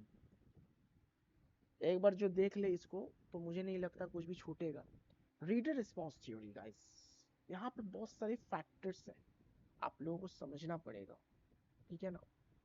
सो पहले तो ये बताओ, आप लोगों में से किसी ने भी रीडर रिस्पॉन्स थ्योरी के बारे में सुना है या फिर पढ़ा है कभी? Any one of you have normal idea what is reader response theory? तो एक ब्रीफली एक बता दीजिए अगर किसी को भी पता है रीडर रिस्पॉन्स थ्योरी के बारे में। एनीवन? अभी न्यू क्रिटिसिज्म के बारे में बोला मैंने, देखिए एक समरी बताता हूँ, फिर मैं फैक्टर्स के बारे में बताऊंगा। अभी जैसे मैंने बताया कि जो न्यू क्रिटिक्स है वो अपने हिसाब से सोच रहे हैं, जो न्यू हिस्टोरिसिस्ट है वो अपने हिसाब से सोच रहे हैं। अब आ गया न्यू रीडर रिस्पॉन्स। अब रीडर रिस्पॉन्स में क्या होता था? रीडर रिस्पॉन्स का मतलब क्या है? इसमें ये जो टर्म है, ये जो थ्योरी है, आप लोग देखो, रीडर का response, that is reader response. Understand? Reader का रिस्पॉन्स, रीडर्स कौन है? मैं, आप। मान लीजिए मैं न्यू हिस्टोरिसिज्म को फॉलो करता हूं, आप न्यू क्रिटिसिज्म को फॉलो करते हैं। चलो डिवाइड करते हैं, इस चीज को समझते हैं, एकदम अच्छे से समझते हैं। मैं एक न्यू हिस्टोरिसिस्ट हूं और आप लोग एक न्यू क्रिटिक को मानने वाले लोग हैं। बीच में ये रीडर रिस्पॉन्स वाले हैं जो ये बोल रहे हैं कि मैं न्यू हिस्टोरिसिज्म को क्यों मानूं। उन्होंने न्यू हिस्टोरिसिज्म को अपोज नहीं किया, पहली बात।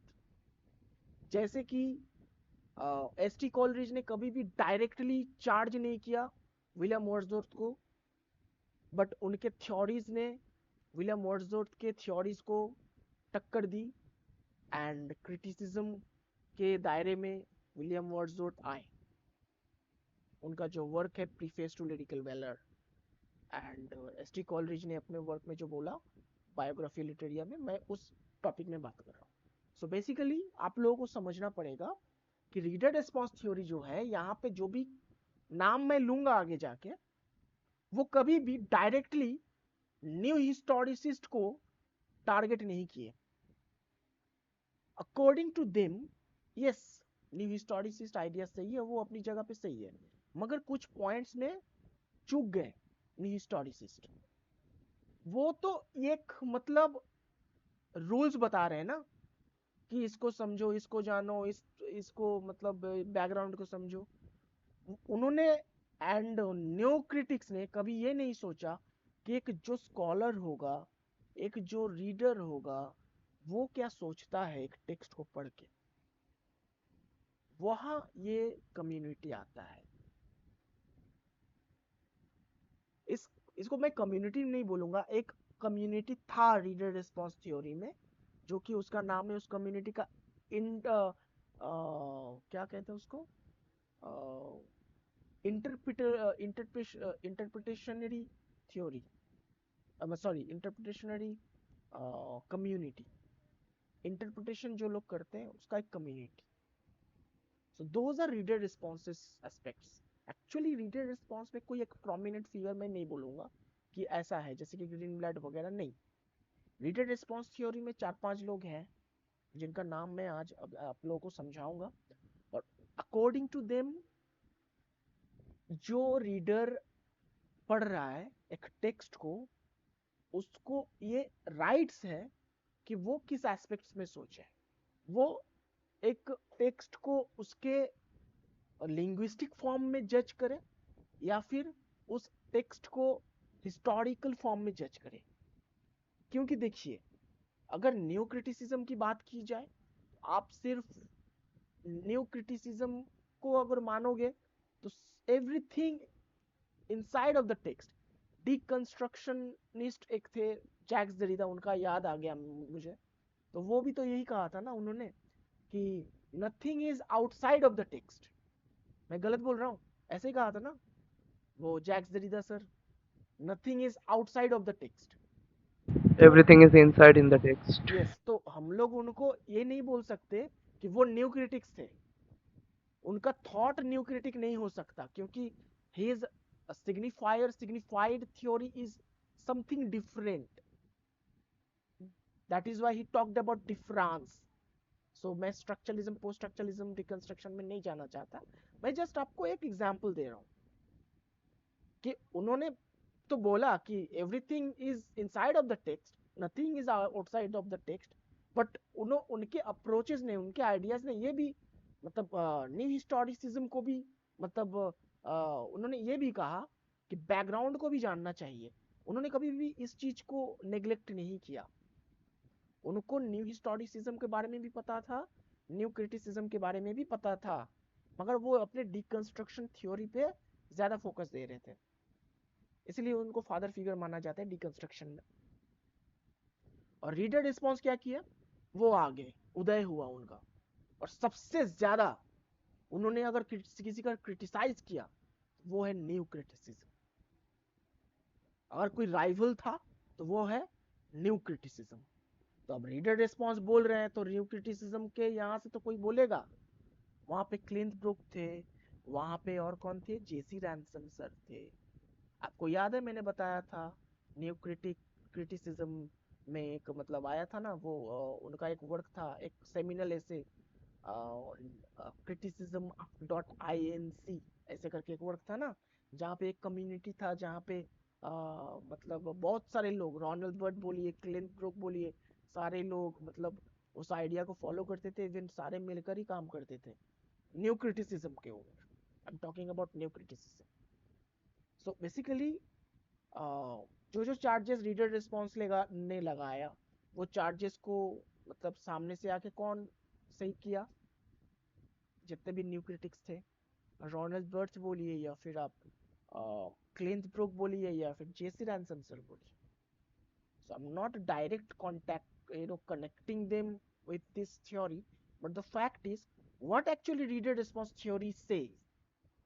This is the fact. What actually reader response theory say, because reader's response theory which is actually emerged in 1960s time, right? And new historicism is emerged in probably 1970 to 1980. Actually, this is, there is no particular time is there, because some kind of term coined by Stephen Greenblatt, uh, and he applied in his work. So as per his work, we can consider that particular year. But that is a fact that we have to understand. New historicism actually old theory. Before new historicism, there was an old historicism also exist.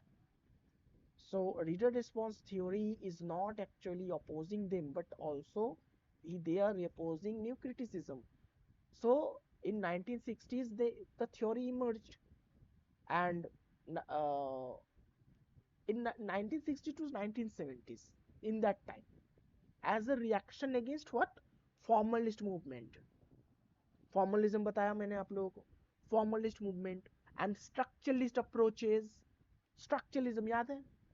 Structuralism जो है, structuralist approaches to literature which focused exclusively, exclusively on the text itself. तब वो कहते हैं text itself, जैसे कि Jacques दरिदा कहते हैं. So basically scholars such as Louis Rosenblatt, the prominent literary figure, Louis Rosenblatt, फिर और एक थे उल्फगैंग आइजर. मैं नाम लिख रहा हूँ, नहीं तो आप लोग ना कनेक्ट नहीं कर पाइएगा. रुकिए, मैं नाम लिख रहा हूँ, वो बाद में जाके सबका नाम आप लोगों को कनेक्ट भी करना है. मैं लिख रहा हूँ, ठीक है? कोई नाम अगर छूट रहा है तो आप लोग बोलिएगा. लुइस, बार बार लुइस में मैं यू लिखना भूल जाता हूँ, पता है? आप लोग सो गए क्या, या फिर क्लास बोरिंग चल रहा है? अभी रुकिए, हाँ मतलब सर ठीक है। इंटरेस्टिंग, मतलब इसको बना देता हूँ. अभी रुकिए, अब ये लिटरेरी फिगर्स के बारे में बताऊंगा तो इंटरेस्टिंग हो जाएगा. लुइस रोजनब्लैट, लुइस रोजनब्लैट था. फिर और एक लिटरेरी फिगर है ओल्फ गैंग करके. मैं सब प्रोनाउंस गलत कर रहा हूँ, फिर भी आप लोग समझ लीजिए, वही बहुत है. नाम को याद रखिए. इसको नेक्स्ट लाइन में दे देता हूँ. ओल्फ गैंग आइजर. और एक थे Stanley fish. Stanley fish, Stanley fish. और एक थे, और एक थे, और एक, और एक, और एक, और एक, क्या नाम हैंस था? Robert Jauss. Hans Robert Jauss थे, राइट. Hans Robert Jauss. अभी इनके बारे में मैं जितना पढ़ा हूँ, उसी की बेसिस में आप लोगों को एक्सप्लेन करूँगा. बाकी कोई भी कोई कुछ गलती हो रहा है, या फिर कोई भी अगर आप लोग देख रहे हो तो उसको करेक्ट कर लेना, okay? Because I am not a professional teacher, okay? So you have to understand the points whatever I am saying. You may cross check in Google, but whatever I am saying, uh, this is not मतलब बहुत ज़्यादा मतलब correct ही है, ऐसा नहीं है पूरा गलत, करेक्ट है information. Stanley Fish, Louise Rosenblatt, Hans Robert Jauss, और एक थे वो जॉनथन कलर. जॉनथन कलर बोलो या फिर कूलर बोलो, कुछ भी बोलो आप लोग. अब नेम है, कुछ भी प्रोनाउंस करो, मैं तो कलर बोलूंगा. और एक इम्पॉर्टेंट लिटरेरी फिगर थे, इनको कैसे भूल सकता हूँ, डेविड ब्लेक. का नाम थोड़ा सा अलग टाइप का, मतलब स्पेलिंग है, ऐसे करके है शायद, ब्लेक. Bleach, BLEICH I think. हाँ, ब्लेक, राइट. और एक थे, हॉलैंड करके नाम था ना, याद है? Norman Holland. Yes, Norman N Holland. Norman N Holland. इतना अच्छा रिस्पॉन्स अरे कौन दे रही है? थोड़ा देखे हम। हाँ बताइए। आइए रिचर्ड सर, जागृति पाठक। ओ अच्छा, हाँ बोलिए बोलिए। सर आइए रिचर्ड। आइए रिचर्ड थे इसमें? सीरियसली? लिटरेचर एंड एक्सप्लोरेशन उनका एक वर्क था 1938 का, वो ग्रुप ऑफ कैम्ब्रिज के टीचर्स के साथ उन्होंने डिस्कस किया था, वो भी था एक पॉइंट। मतलब डायरेक्ट कनेक्टेड थे इसमें रीडर रिस्पॉन्स में? हाँ हाँ, right right right, direct connected थे। मगर he was also new critic. He presented his views about it. Yes, yes, yes. His views on supporting of the reader response theory as well as new criticism, because in that time he's not considered as new critic properly. After that, J.C. Ransom sir quoted him in his book New Criticism in 1941. Am I right or wrong? He quoted Yes, na sir, sir, I.A. correct. Richards. Yes, yes, yes, sir, yes, sir. So you are absolutely right. He was connected, and I remember one of his work I read, and there also actually I.A. Richards sir never published any book. The books whatever published in that time, those are actually compilation of you know uh, मतलब जितना data था उनके scholars के द्वारा compile करके वो publish किया जाता था। ठीक है।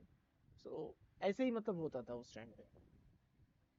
So basically Norman and Holland भी थे। And I am not talking about I Richard because I am not in I don't have enough idea about him in this perspective.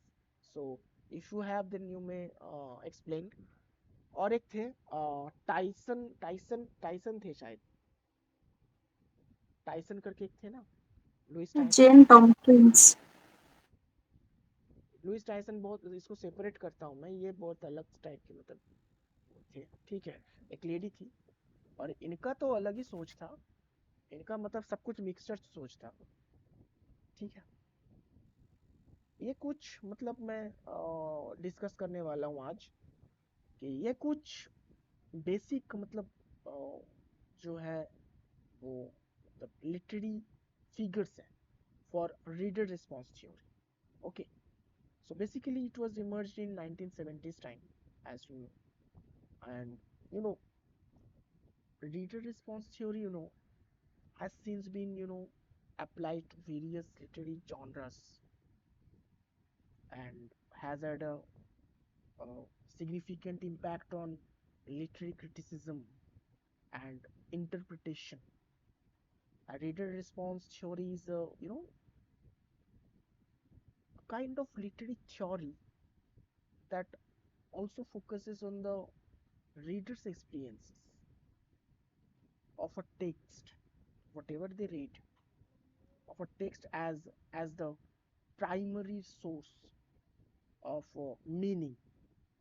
Unlike traditional literary theories that emphasizes the author's intentions or the text's inherent qualities, and reader response theory suggests that the meaning of the meaning of a text is created through the interaction between the reader and the text. So it is not actually directly associated with new historicism, you have to understand.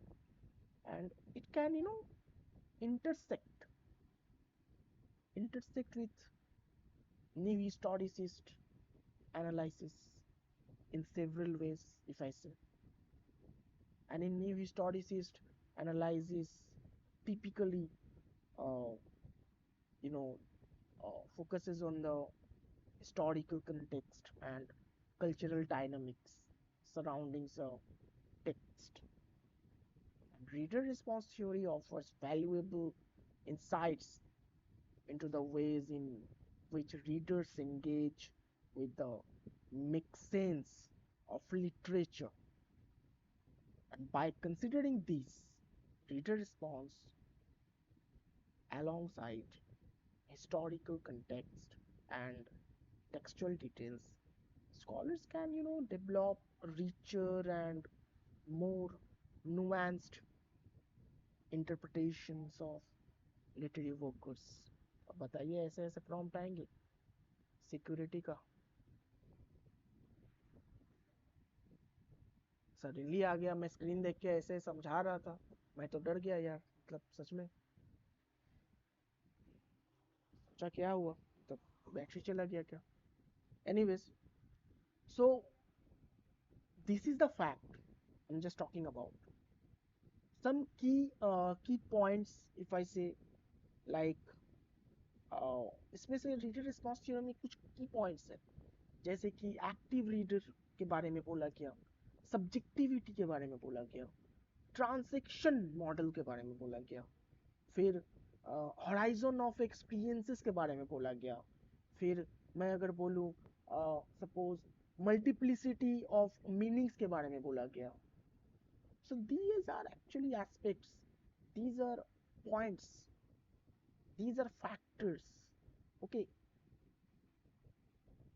basically अगर मैं subjectivity के बारे में ही बोलूं, so in reader response theory they actually guys acknowledges that interpretations of a text are subjective and vary from reader to reader.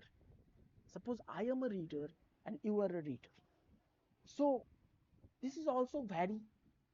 मैं एक चीज को पढ़ रहा हूँ एक अपने तरीके से, आप एक चीज को पढ़ रहे हो अपने तरीके से, सो मल्टीप्लिसिटी मतलब इंटरप्रिटेशंस तो वहाँ पे डेफिनेटली होगा ही।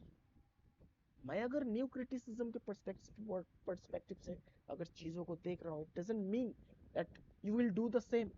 दैट मीन्स वहाँ पे डिक्टेटरशिप चला आएगा ना,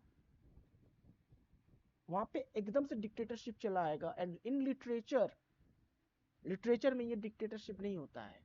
कोई भी थ्योरी 10 से 20 साल, हार्डली 30 साल, इससे ज्यादा टिकेगा नहीं। कोई ना कोई आके उसको अपोज करेगा ही। रैशनल थिंकिंग तो सबके दिमाग में आएगा ही, उसको क्रिटिसाइज करने के लिए लोग आएंगे ही, उसको चेंज करने के लिए लोग आएंगे ही। कुछ पॉइंट्स उसको मतलब इम्पोर्टेंट जो है उसको कंज्यूम किया जाएगा, कुछ पॉइंट फेंका जाएगा। तो दिस इज द फैक्ट, यहाँ पे डिक्टेटरशिप चलता नहीं है। Okay, even this kind of interactions involves a continuous process of interpretation where readers actively engage with the text and construct meaning as they read. That I am construct a meaning, that doesn't mean you are constructing the same meaning. और एक मैंने कहा कि multiplicity of meaning, मतलब एक point aspect था वहां पे। Yes, according to reader response theory, a text can have multiple meanings depending on our interpretations of different readers.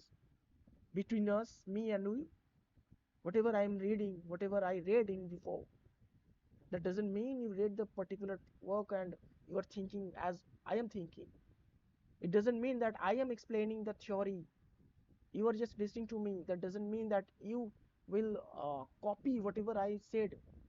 You are a thinkable person, and in next time if you write something on this point, then obviously your perspectives would be there. You will add something for uh, to enhance the note or to enhance the paragraph or to enhance something. So definitely this is vary करता ही है, right? Interpretations actually vary करता है readers to readers. Even the meaning of a text is not fixed. That is a factor. Meaning of text is not fixed. According to me it is different, and according to you is different.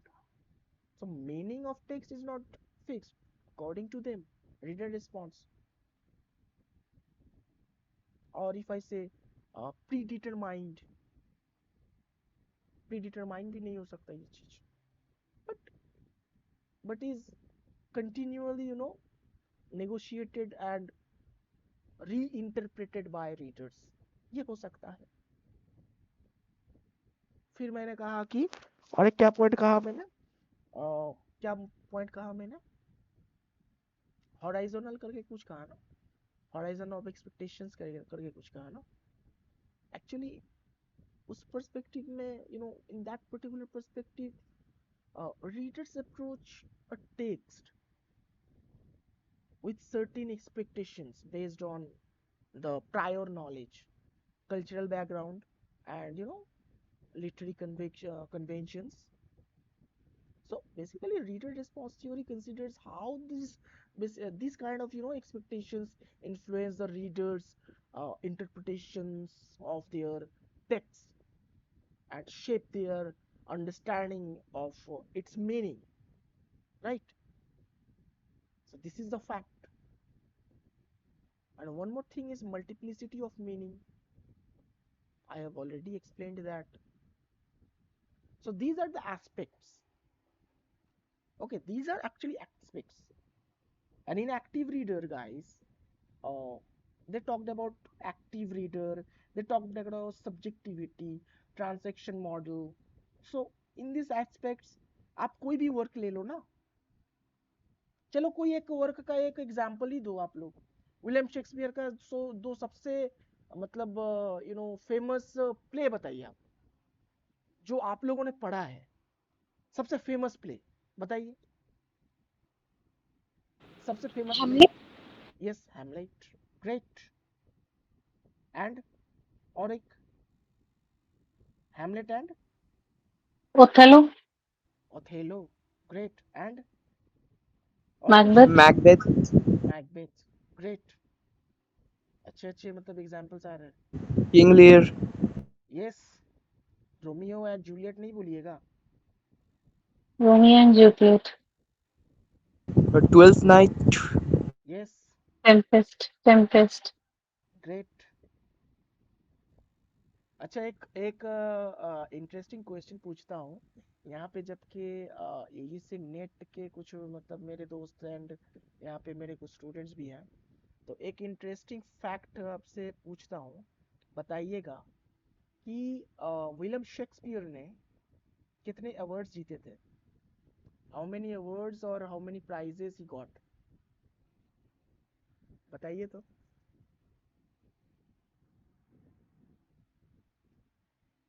बताइए।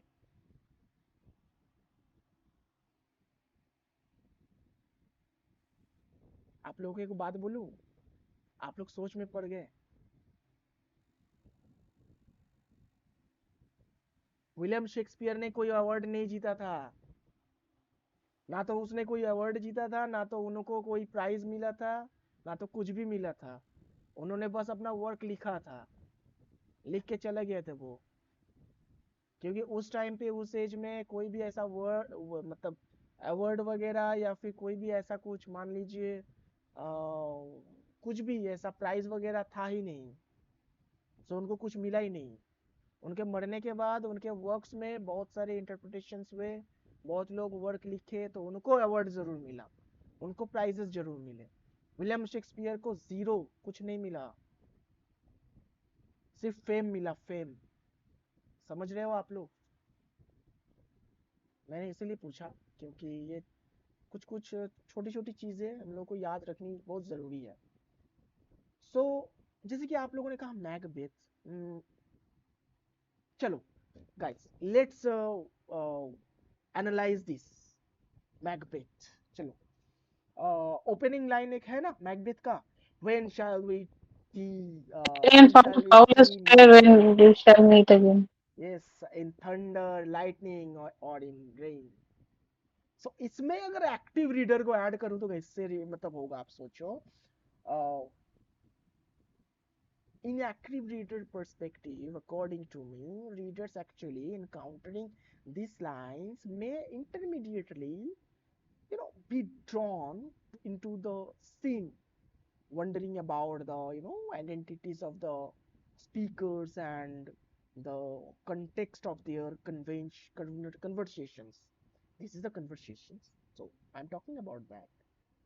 So I am an active reader. So I'm talking about like this. That suppose I am myself actually saying this, that they actually the mention of thunder, lightning, and rain, these are actually suggest a dramatic setting and evoking a sense of foreboding or or if I say supernatural elements कह सकते हैं ना. Even readers may begin to uh, speculate about the significance of this particular meaning, this particular meeting. I'm talking about meeting and its implications for the rest of the play, right? ऐसे एक active reader के साथ मैं अभी सोच रहा हूँ. अभी मेरे दिमाग में आया जैसे आप लोग बोल रहे हो मैकबेथ, जैसे कोई किसने कुछ बोला कि क्या बोला किसी ने, रोमियो जूलियट का भी एक मतलब लाइन था ना, प्रोलॉग में था ना, वो क्या लाइन था, 2000 होल्ड क्या क्या two households both alike in dignity in fair Verona where we lay our scene. ऐसे करके लाइन है, आप लोग देख लेना, मुझे अभी भी मुजवानी याद है. ओपनिंग लाइंस हमेशा याद रखना चाहिए. तो ये प्रोलॉग में था. इसमें भी आप लोग एनालिसिस कर ही सकते हो अपने हिसाब से, सब्जेक्टिविटी में भी देख सकते हो. जैसे कि मैं अगर मैकबेथ में ही बोलूं कि डिफरेंट रीडर्स एक्चुअली में there different ideas, so different readers may react or differently to these lines based on their also individuals experiences and if I say interpretation. So some may feel a sense of intrigue or excitement or eager or to uncover the secrets and mysteries hinted at the witches dialogue, right? And others may feel like, guys, some others may feel like, or any one of you feel may like, you may you may feel a conversation, suppose a sense of unease or if I say apprehension, sensing the uh, ominous tone of the conversation. And if I say the cultural background, so cultural background and familiarity with Shakespearean language may also influence readers' interpretations. This is a fact. In that particular time, the cultural background is also important, right? So these are theorists. Basically, I'm not going into deep. अभी time बहुत हो चुका है, so I'm just talking about the factors like some facts. If I say Louise Rosenblatt जो है, इनका मैं बोलूं, so she is actually often credited with laying the groundwork of reader response theory with her seminal work literature as exploration. याद रखो इसको, literature as exploration, which was published in 1938.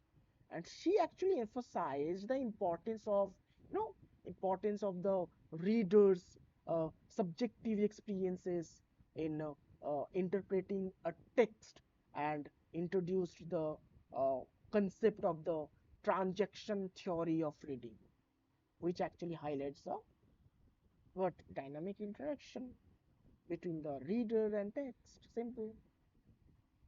So this kind of aspects was there by Louis Rosenblatt, and according to uh, you know Wolfgang Iser sir, he is very much important here, because Iser, who was a German literary scholar, and I want to say one thing: this particular reader response theory happened in uh, two basic countries, like if I say USA, okay, and German. Remember this. Reader response theory बहुत ज्यादा पनप गया कहाँ पे, ये दो ही country में, USA and German. So Iser was a German literary scholar and expanded upon Rosenblatt's Rosenblatt's ma'am Rosenblatt's idea and developed his own approach to reader response theory, known as, if I say, the most famous work, reception theory. In his influential work, the implied reader एक work था, which was published in 1972.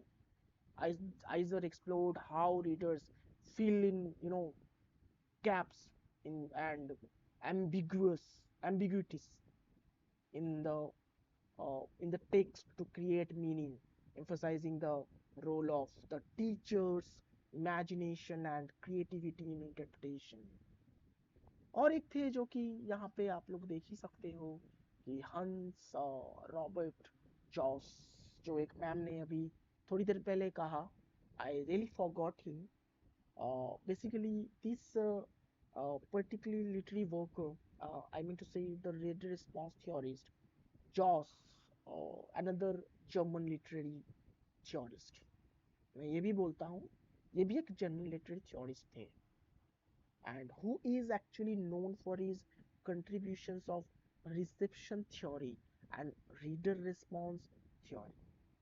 In his work Toward and Aesthetic of Reception, ये एक work था उनका, which was published in 1982. Actually, Jaws argued for the importance of historical and cultural context in interpretations are, if I say, influenced by their social and cultural background. So basically, Jaws argued for the importance of historical and cultural context in shaping readers' responses to real literature. Okay, I'm just giving you a short description. After that, we have Jonathan Culler. So he was a American theorist. आप लोगों को समझना पड़ेगा यहाँ पे German से कौन है, अमेरिका से कौन है, ठीक है. So Culler actually, he was an American theorist and has also made significant contributions to reader response theory. And in his book, एक बुक था उनका, डिकंस्ट्रक्शन पे था उनका, बहुत इंपॉर्टेंट वर्क था on deconstruction. Yes, which was, sorry, सही बोल रहा हूँ मैं, उन्होंने एक स्ट्रक्चरलिज्म पे भी लिखा था शायद, नहीं, डिकंस्ट्रक्शन पे ही था, ऑन डिकंस्ट्रक्शन पे था उनका, जब जो सब टाइटल है probably theory and criticism after structuralism ऐसे करके था.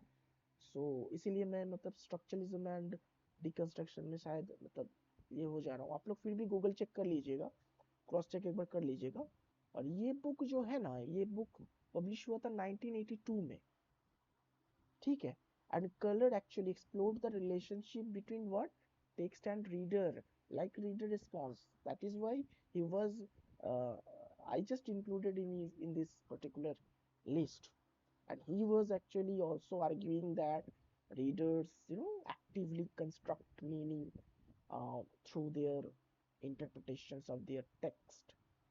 और एक थे डेविड ब्लेक, ये बहुत ही इंपॉर्टेंट मतलब लिटरेरी फिगर है, जो कि he actually is indeed an important figure in literary response theory, and he is an American literary scholar and educator known for his contributions to the field of reader response criticism. Blake's work actually focuses on the role of the reader's personal experiences, emotions, and cultural background in shaping the interpretations of literary text. So Blake's notable contributions, if I say, his notable work. So Readers and Reading करके एक work था, जो कि it was also published in 1982. Like थोड़ी देर पहले जो Jonathan colour का work publish हुआ, उसी टाइम इनका भी वर्क पब्लिश हुआ था, रीडर्स एंड रीडिंग. इजी है समझना. And where in which actually he explores the subjective nature of reading and emphasizes the active role of the reader in constructing meaning. And he argues that readers bring their own respective and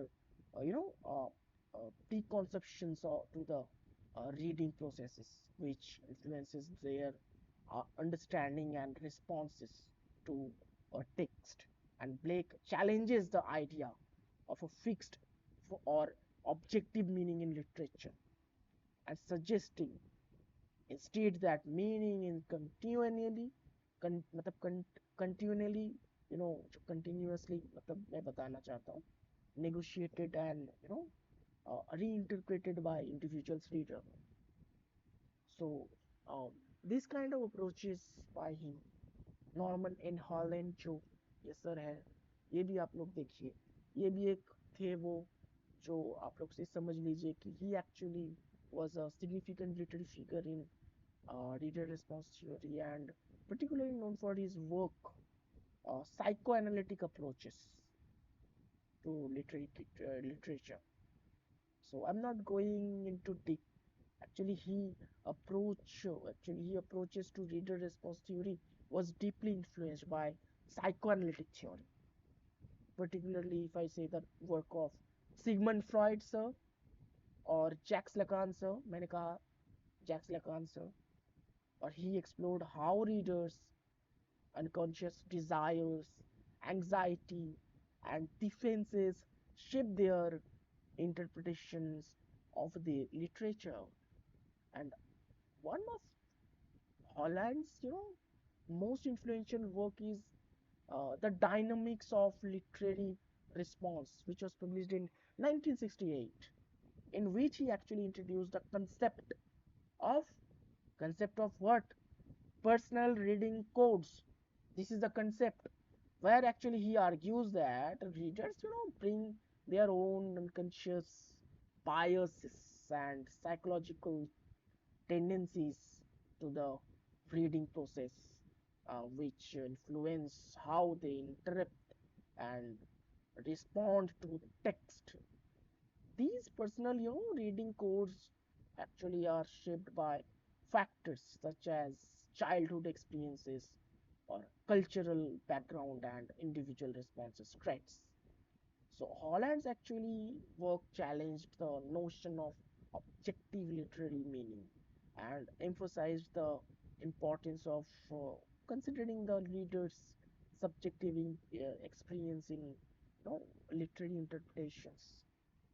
So that's all about Norman Holland sir.